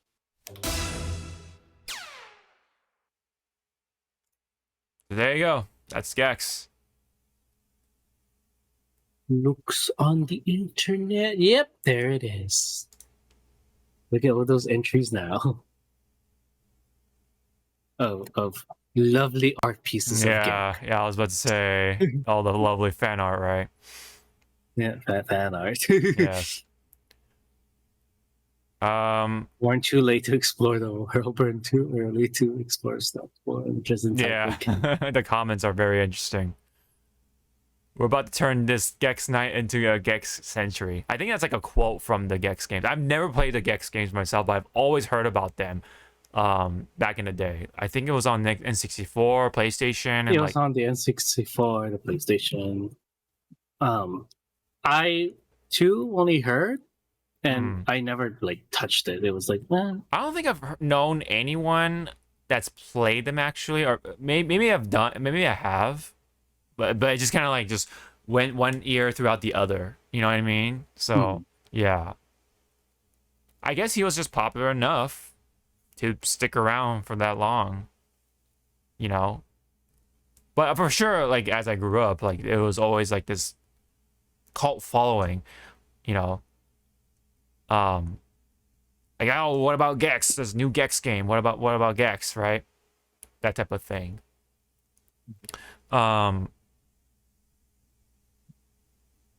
Yeah, yeah. Look, the Gex night into Gex year, Gex century. It sounds like it is a quote from the games. I feel. So I guess we can like look up the wiki or something just to like get an idea, a basic idea of like what Gex is. You know, why.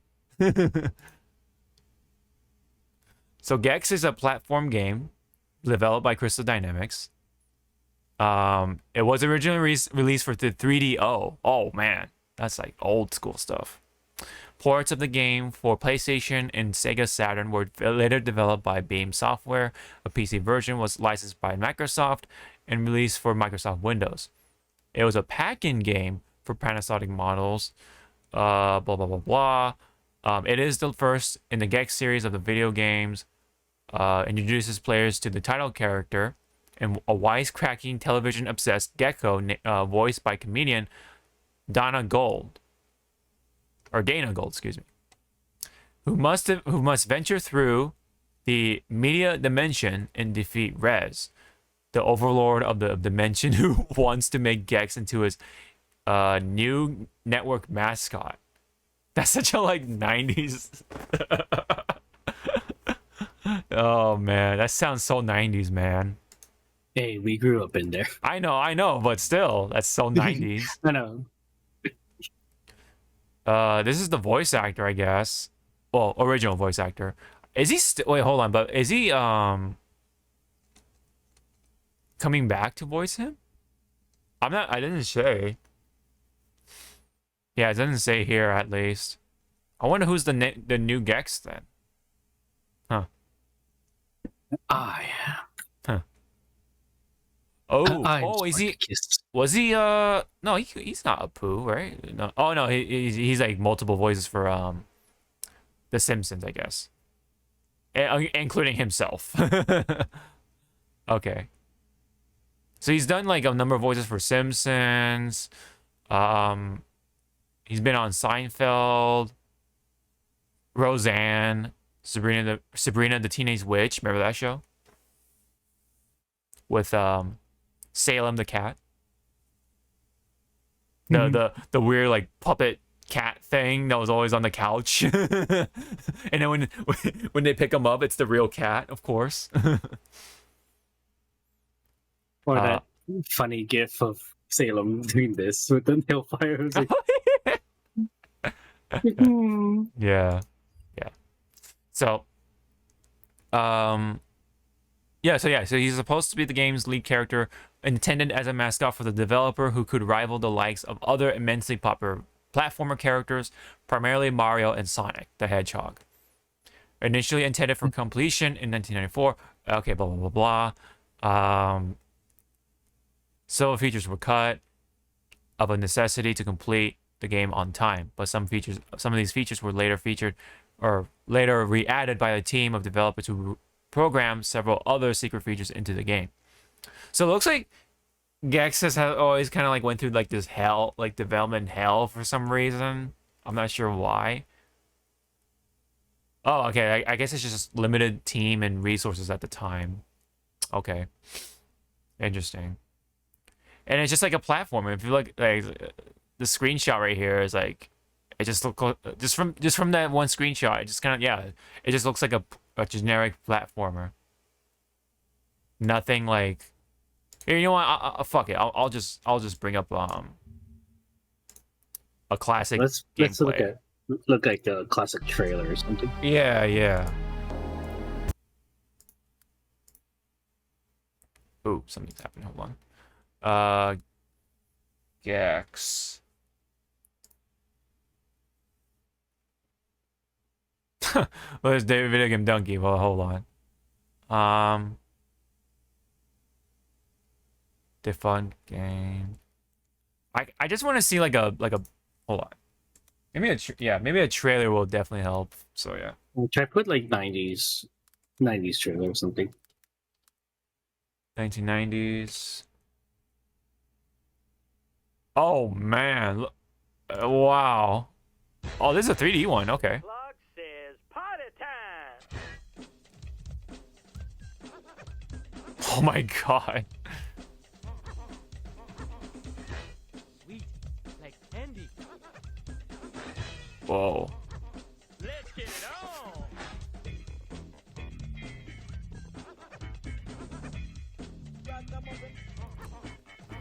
The voice kind of sounds like the new one, so maybe it is the original voice actor. I'm not sure.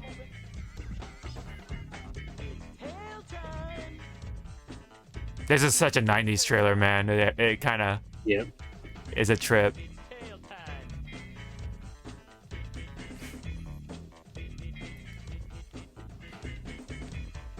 Like, yeah, there's just nothing fancy about it. It's just like, it's a platformer. You know, he just whacks with his tail. Jumps around. Okay, he's on fire. Runs on walls.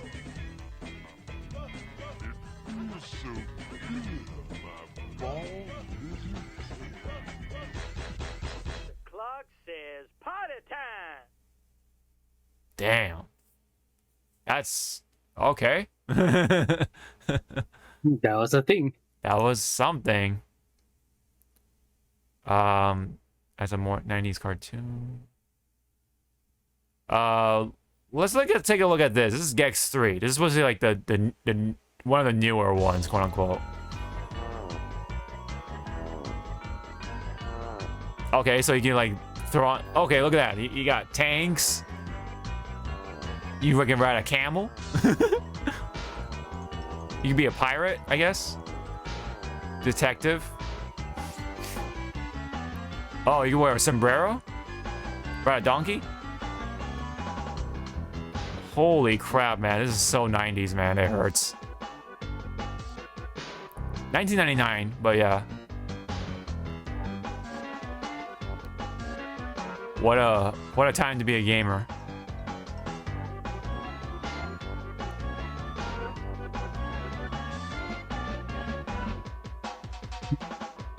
I think when Gex was out, I was playing like on my cousin's PlayStation already.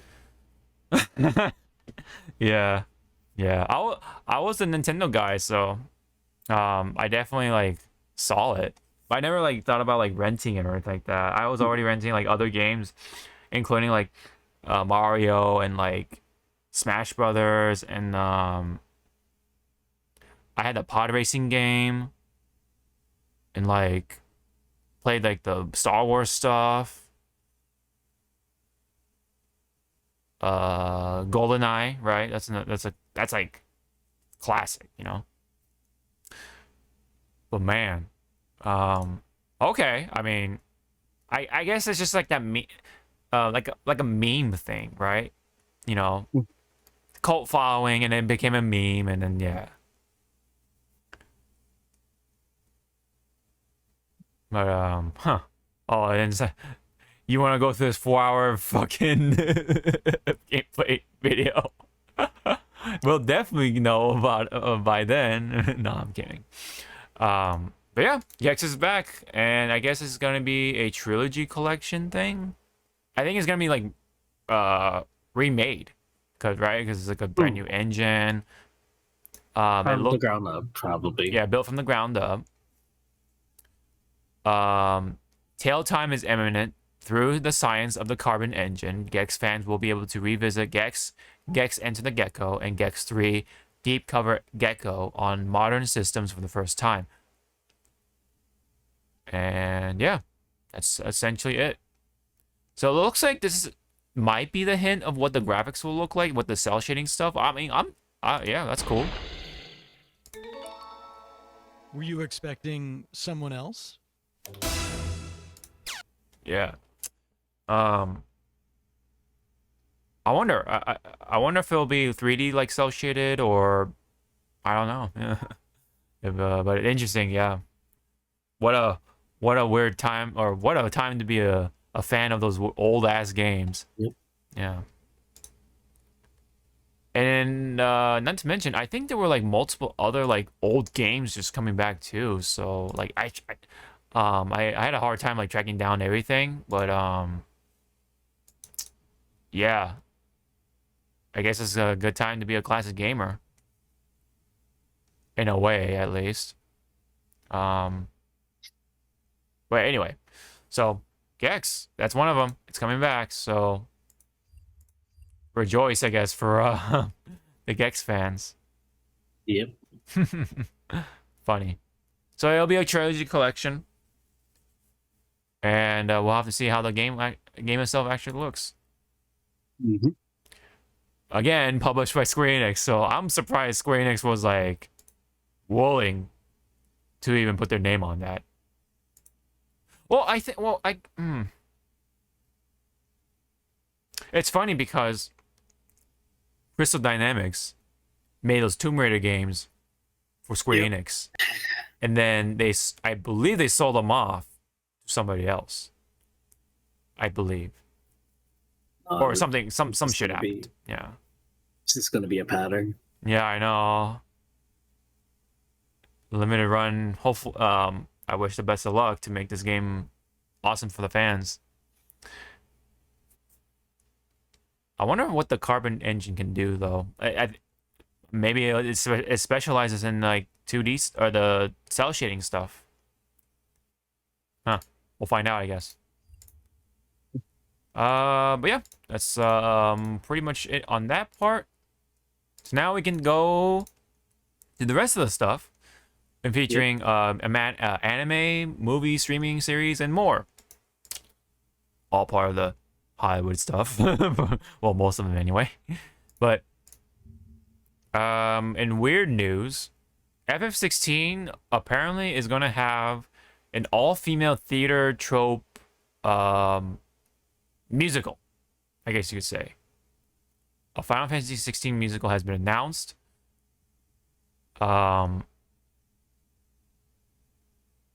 Takarazuka Review. I'm not sure how you pronounce that word, but yeah. See it for the details and stuff like that. Tickets for the show will go on sale April of and then the performance will take place in late 2024. So this is like so the tickets will go on sale April of next year, and then sometime in late 2024, that's when the show will happen. Mm-hmm. The show will take place in the Takarazuka Grand Theater in Hyogo, Japan. A Final Fantasy 10 themed kabuki show was performed earlier this year. I didn't even know there was a kabuki show for Final Fantasy 10. Square Enix has also claimed a part of the announcement that the Final Fantasy series has crossed 180 million shipments and downloads. Okay. Worldwide. That's pretty cool. Yeah, okay, orchestras,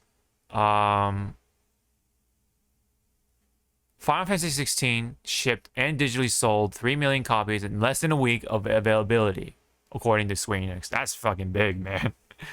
If you want to compare to Street Fighter 6, even though they're two different games, damn. You know, Final Fantasy did that in like days, you know? Put that into perspective, I guess. The figure means Final Fantasy 16 is roughly in line with Final Fantasy 7's remake's launch, which managed around 3.5 million copies in 10 days. It does also mean, however, that its predecessor, Final Fantasy 15, remains the fastest selling entry in the series with 5 million copies sold and digitally shipped and sold digitally back in November 2016. This was across multiple platforms, whereas Final Fantasy 16 is a PS5 exclusive. Yes, we do have to take that into mind. So I guess in a way, 16 is doing better than 15. If you want to put that into perspective, I guess. Or I guess depending on like how you look at things, right? Like the half glass full or half glass empty kind of thing. Perspectives. So I don't know. What do you think of the musical part? Like for 16, anything you can imagine? It is all female too, by the way. So if y'all haven't gone there already, Okay. Good on you. yeah. But let's just will it be streamable or Yeah, I don't know. will people not in Japan be able to see it? Yeah. I mean, I imagine it'd be like the same with the Kabuki show. Like, I don't think there's even like anything on that, so I imagine it'll be the same with this. That's what I'm expecting anyway. Yeah. But I thought it was funny to bring it up because 16's already getting a musical and it hasn't been out for that long, right? And it looks like they were like really confident about the game too. It seems like, you know. I mean, and you know, to be fair, it has already sold 3 million copies within less than a week. So that's definitely something worth noting, right? It's just I don't know. It's like female Clive will be interesting to see, who and all the other like male characters turn into female or casted by female actors and stuff like that, including Kupka, right? Yeah. And Sid, you know. By the way, where are you with 16 right now? Vaguely, I guess if you want to not spoil.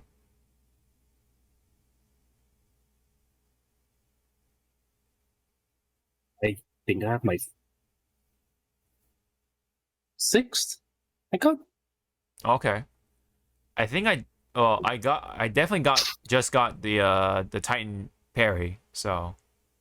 Okay, so I'm further than you. Okay. Yeah. Okay. That's what it sounds like, yeah. Yeah, so I definitely confronted Kupka. I'll say that much. Big dude. Yep. Yeah. But yeah, I'm definitely still interested in the story. The Titan icon will be definitely interesting to see with the combat purposes, especially the parry thing. Definitely have a fun time with that. So. So yeah, and then I'm like in the the filler arc, I guess you could say, with like trying to do the side quests and the the talking bits. It's always like action and then a lot of talking and then action and then a lot of talking, right? Like that. You get like that breath of fresh. You get that breath of air just to like take a break, and then you get the action, like boom, Which yeah, I mean. That goes with like Yakuza too. Like they totally do that too, which is kind of funny. But I guess that's like storytelling in general. I guess for these like action games, Anyway, so FF16 Musical happening in Japan only, I believe. Okay, so apparently, according to Discussing Film, there's a lot of these like stuff that is becoming a live action remake. So we already know One Piece is getting one, right? We've already seen that. But Bambi is getting one. Moana, Hercules. We also have one for Pokemon. Which it already has happened with Detective Pikachu, but I guess there's like more coming our way. Your Name, right? The Shinkai animated film. Yep. Death Note. I guess there's another one coming. Lilo and Stitch.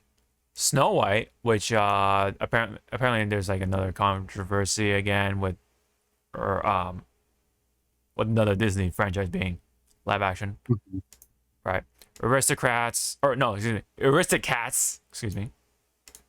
One Punch Man, My Hero, How to Train Your Dragon, and we're already getting another Last Airbender live action stuff with Netflix, right? So, Yep. Yeah. If that's true, that is quite a lot, man. But I imagine like most of these are on hold though because of the strike right now. So yeah. Oh, I forgot to mention too, with the strike thing, right? Apparently during the premiere of Oppenheimer, you know that big movie with the new big movie with Christopher Nolan, as director. The actors, the main actors, like walked out because of the strike. Like they did. Either they were there at the premiere and then walked out, or they didn't even go to the premiere. I think because of course, because of the strike. So yeah, I forgot to put that in there, but yeah. But yeah, I mean, any comment on these getting possibly a live action remake? Why though? Yeah, there's so many, man. It's already a lot. We were getting One Piece and Avatar, but shit. I mean, for like a Disney movie or whatever, that should get the live action like remake or touch. Black Cauldron. Oh yeah. That movie. Yeah. I guess, but I think a lot of people are already tired of seeing his ass. Fucking do Atlantis, and Atlantis, the Lost Empire, fucking Treasure Planet. Oh do yeah, real obscure. Yeah, or those movies that in Disney's eyes, it fucking failed. It flopped. Yeah. But to like actual like movie goers, we liked it. We liked those movies. Yeah, I remember Treasure Planet for sure. Oddly enough. Yeah, that would be a little, I guess, a little more fitting, seeing that it get the attention, right, and then it'll probably go back to the OG animated film, and then all of a sudden, whoa, on Disney Plus it's getting this many views or whatever. Maybe they're interested after all. I don't know. But there's One Punch Man. Man, I don't know about. God damn it, this is so annoying. Anyway, yeah, One Punch Man. I don't know about that. Your Name is like kind of pointless, right? Because it's like, well, just like a number of these things, because the magic comes from it being animated, right? It's a cartoon or anime or whatever. Like, that's the whole point, But then if you're gonna put in that live action bullshit, it's like so what, It's reality. We don't want reality. We want fantasy. We want to get away from reality. Stop it. Get help. Yep. That's all I can say. Fuck them kids. Yeah, fuck them. Yeah, that's definitely an authentic quote from Michael Jordan himself. Yes, that definitely is. Right. He said it himself. Yeah. But if speaking of authenticity, right? Deadpool and Wolverine, right? Deadpool 3. Wolverine finally appears to have the yellow suit back in this photo. What's your comment, man? They fucking. I also noticed that Deadpool is like bright red in comparison to before. Mm-hmm. Looks like they're really like livening up the color so that way Wolverine doesn't like stand out too much. You know? They're matching like the saturation, I guess you could say. Yep.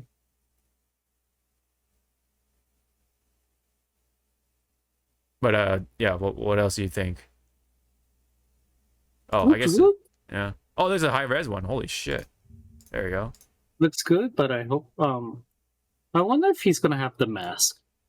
Yeah, I don't over know. it. I don't know. There's no mask so far.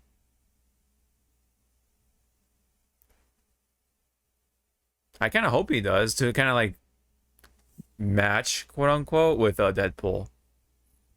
Because it works. It's working for Deadpool, so I don't see why not do it for Wolverine. For Logan. Hello, Gundam. Yeah, it definitely looks like, you know, it's modified to like modern standards, right? I mean, it's got the modern treatment, but yeah, it has the modern treatment, but at least it's paying homage. Yeah.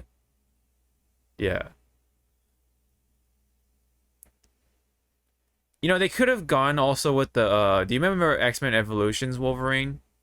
It was kind of like orange, dark orange and black. They could have gone around to that one. They could have. He could have. I kind of wished his arms would be bare, you know, like cuz you know, show off the biceps, right?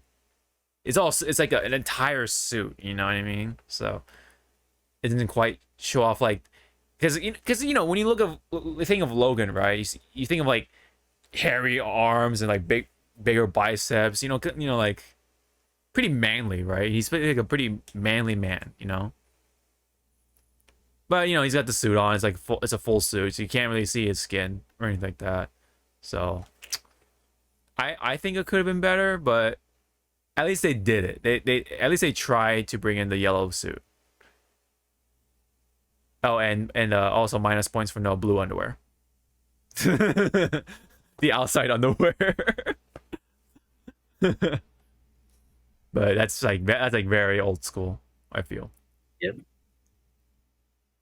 But yeah, you know, it's Logan / Wolverine. He's got the beard, he's got the hair a little bit, with Hugh Jackman back as Wolverine, so that's cool. But I will say, you know, Deadpool looking good too. He's bright red, just like in the comics, right? And it matches the color sort of saturation with Wolverine. Like I said, he won't stick out as much because Deadpool is also pretty colorful himself. So yeah, hopefully the mask comes into play somehow, and I think we're all set. So cool. Wolverine is wearing the yellow jumpsuit finally. After all these years, right? Okay, here comes a big one for us two, at least. Literally. Because it's a big G, Godzilla. So... oh yeah, let me bring up the trailer, of course. Let's fire up the trailer. It's 30 seconds. Daddy G is back. Daddy. Mm-hmm. Daddy.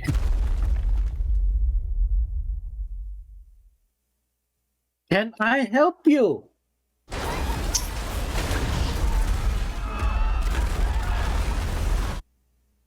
Godzilla. Yeah. -1.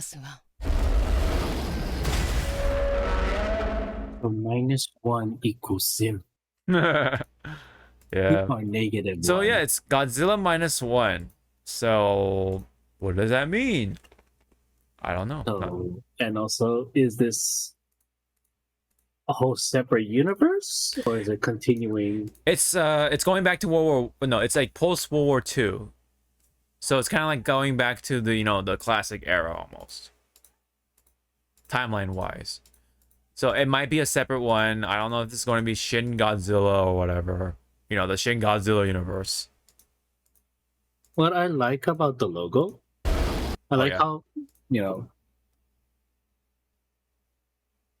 he makes the G.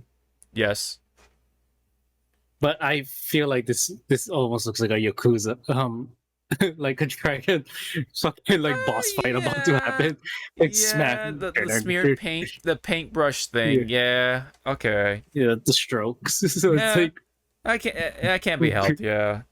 He's like Godzilla, head family of the kaijus. I know, right? The patriarch of the kaijus. The head patriarch. Yeah, but what do you think of this Godzilla so far? Scary.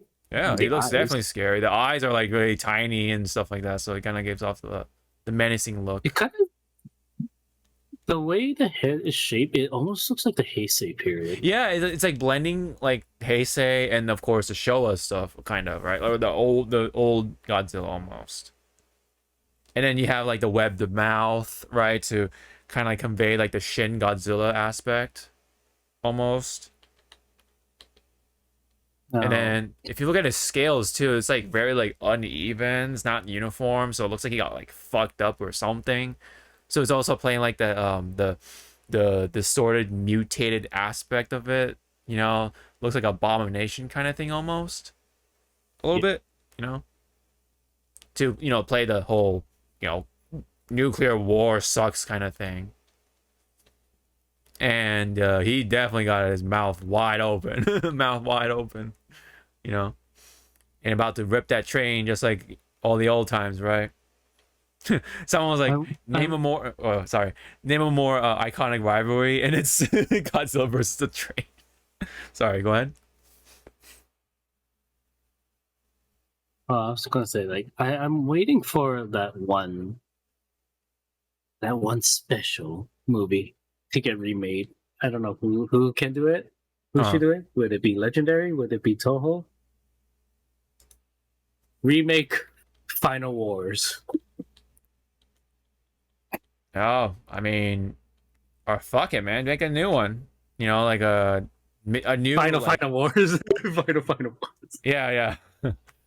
Fuck it, just like what's the old one called? All Out Monsters Attack 2. Oh, there you go. Monsters Attack. Yeah. Do something like that, And then, And I do like how, like, some people forget. Yeah, Godzilla.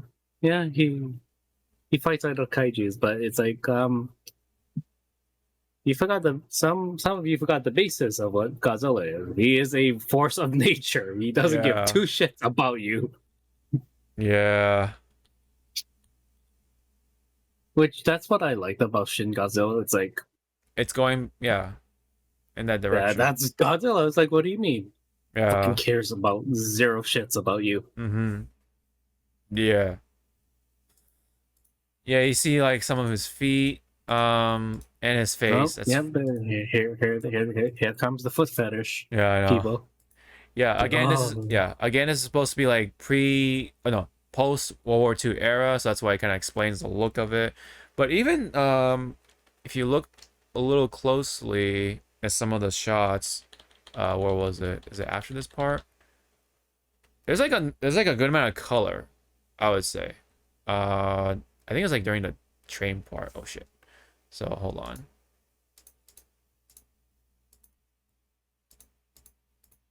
There's one part of the, like with the buildings. Color in my Godzilla movie. I mean like the buildings were like pretty colorful for World War II stuff. You know what I mean? Like you see like you see on the like there's yellow, and then if you look to the very right is like a gradation of like like that teal, blue, whatever color, and then white. Kind of interesting. Like that. I don't think that's something you would definitely see in real post World War II, but I don't know. It's the choice of colors is interesting to kind of make it stand out a little more, I guess. What if the world back then was like black and white? You know, that'd be pretty funny. Oh yeah, and this green building just got smashed, big time. Boosh. Yep. Yeah, you know, pretty fast. It's a teaser at best. It definitely shows like the terror of Godzilla. They're gonna go for that again. Probably one. It's just Godzilla, force of nature, like you were saying. Showing off like, you know, the consequences of nuclear weapons. You know, that's what Godzilla's all about, essentially. But yeah, it says he's coming to America or something. I don't know if they mean that like literally, like, you know, movie theaters wise, or there is going to be a setting and good in the film, you know, him destroying like one of the American cities or something. Let's see. I mean, but if it's like this movie's gonna be released you know, not nationwide, globally. Mm-hmm. I have a movie to drag boyfriend. Ah, yes, It's yes. like, we're watching Daddy G. No. I'll buy you a kotobukiya. Oh my god. Okay, so the world's favorite 100-foot tall. He's not 100-foot. He's 100 meters. Get your shit right. Anyway, rampaging kaiju No, he's 7 stories high. is. Let's go way back, kids. Oh my god. That's still bigger than King Kong too, because King Kong is only like 3 stories high. Anyway. Rampaging Kaiju is about to make landfall just in time for the holiday movie season. According to an announcement today from Japan's Toho International, Godzilla Minus-One, the first Japanese-produced Godzilla film since Shin Godzilla in 2016, will debut in Japan on November 3rd, 2023, and will get a theatrical release in the United States. Okay, so he is coming to the theaters in the US. Cool. For December 1st. It is just one part of a broader plan for Godzilla to rampage through America media and pop culture in coming months. All right, cool. Set in post-war Japan, Godzilla Minus-One will once again show us Godzilla is a terrifying and overwhelming force, which you already get a sense from the trailer or teaser trailer and poster, said Koji Ueda, president of Toho International. The concept is that Japan, which already had been devastated by the war, faces a new threat with Godzilla bringing the country into the minus. Oh, okay. I see. So now I can like bring in the tabs and stuff like that. So hold on. Boom. That's the teaser movie, I believe. And then this one, I think, is the poster. There it is. With the big G, right? I like it. It's pretty simple, you know. Minus-One, G. You see Godzilla right there. The spines are really interesting. They're kind of like Millennium almost. Like a more evil version of Millennium, I guess. Even though Millennium is like pretty spiky already. Where's the thing? Oh, hold on. Oh, there it is. So now we can like zoom in and stuff like that. Oh yeah, he looks angry. Looks pissed. And then he just needs a hug. He just needs a hug. Definitely needs a hug. From Anguirus or something. No, he needs a hug from his wife. Mothra is like Mothra. Oh yeah. But yeah, I'm sorry. Maybe a hug from his husband, King Ghidorah. All 3 hits just wrap around him. yeah, definitely, and totally not squeeze the life out of him, right? You know. No. Yeah. Anyway, so spines look very interesting.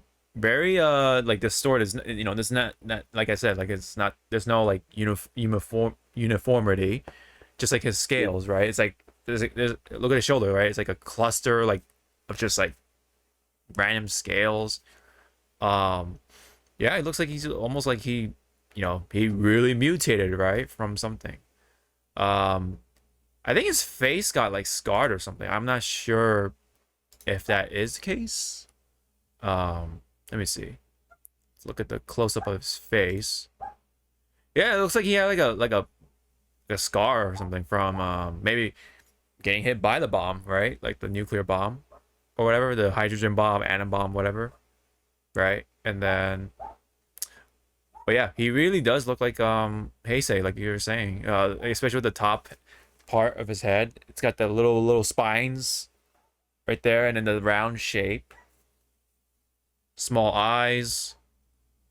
I like it. I like the design. It does remind me of the Heisei stuff for sure. And then also blending the Shin Godzilla stuff with the webbed mouth, and then how big he opens his mouth. And then yeah, just how kind of nasty he looks, but at the same time, it's Godzilla, right? Yep, it's Godzilla. Any comments? Any more comments about Godzilla? How he looks? What do you think? Is it promising looking already? Anything else? Give it to me. Give him here. Put him here. I want him here. Yeah, he's coming. Yeah, he's coming December, so probably the perfect movie to see with your boyfriend. So yeah. If not, yeah. If not, what? Okay, you know what? if it doesn't show up on at States, but it shows on PH, just like how the Broly movie showed up on PH, I will watch it on PH. Oh my goodness. Yeah. Godzilla Minus-One. Again, that was a trip when the Broly movie came out. It's like, where can I watch it? PH. Yeah. What do you mean? Well, watch it on PH. Here's the link. Oh my god. Yep, December 1st for us. And doesn't say like, oh, what theaters exactly and stuff like that. So we'll definitely keep an eye out for that. I'll probably just wait, for it to be on digital, right? And I don't know. We'll see. Maybe I'll change my mind. We'll see. Maybe it'll be the movie to return to movie theaters, right? I don't know. For me, we shall see. But yeah, Godzilla's back. Love it. Always look forward to more Godzilla films from Japan. It's been it's been 7 years. That is something. I wonder if it is it part of the Reiwa era, like, I guess, or is it like a separate thing? Because I think Shin Godzilla is part of the Reiwa thing or whatever. Although I forget when Reiwa era started. Let me double check on that. It might be 2019. I could be wrong. Hold on. It is it is 2019. Yeah. So that means Shin Godzilla is part of what era then? Is it just still before it? Let me see. Oh, I guess it is considered part of the Reiwa era. Okay. All right. What do you know? I guess it just threw him in there. It's like, okay, all right.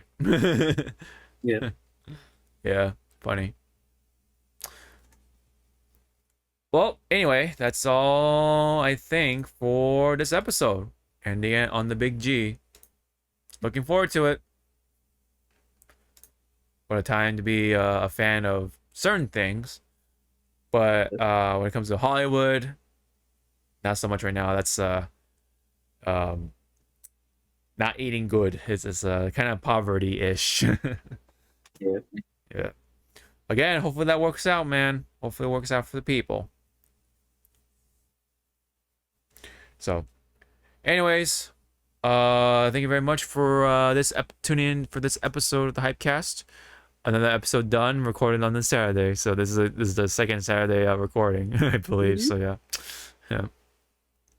Yeah, it's been working out, I think, right? So been working out somewhat to some extent.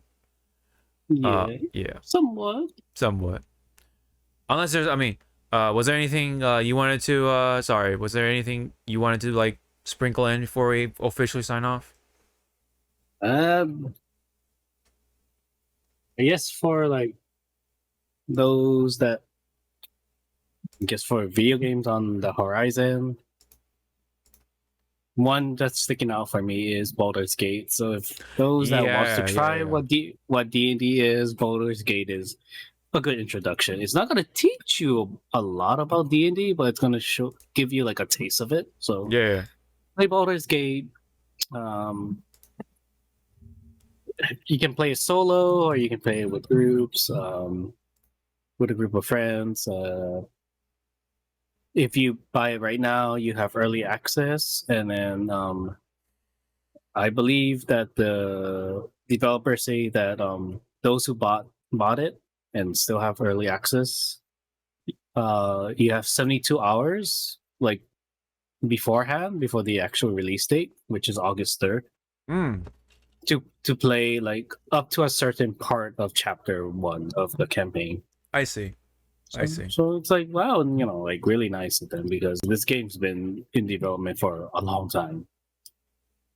So again, it's like, why not? Why not give like something nice to the the players and stuff. Yeah, who've been looking forward to it.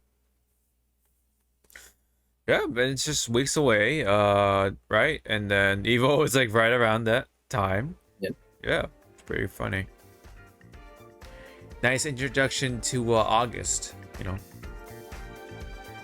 All right, I think that's it. So thank you very much again, and hope to see you all in the next one. Bye bye. I don't want to sneeze. That's how you sneeze. that was definitely a sneeze.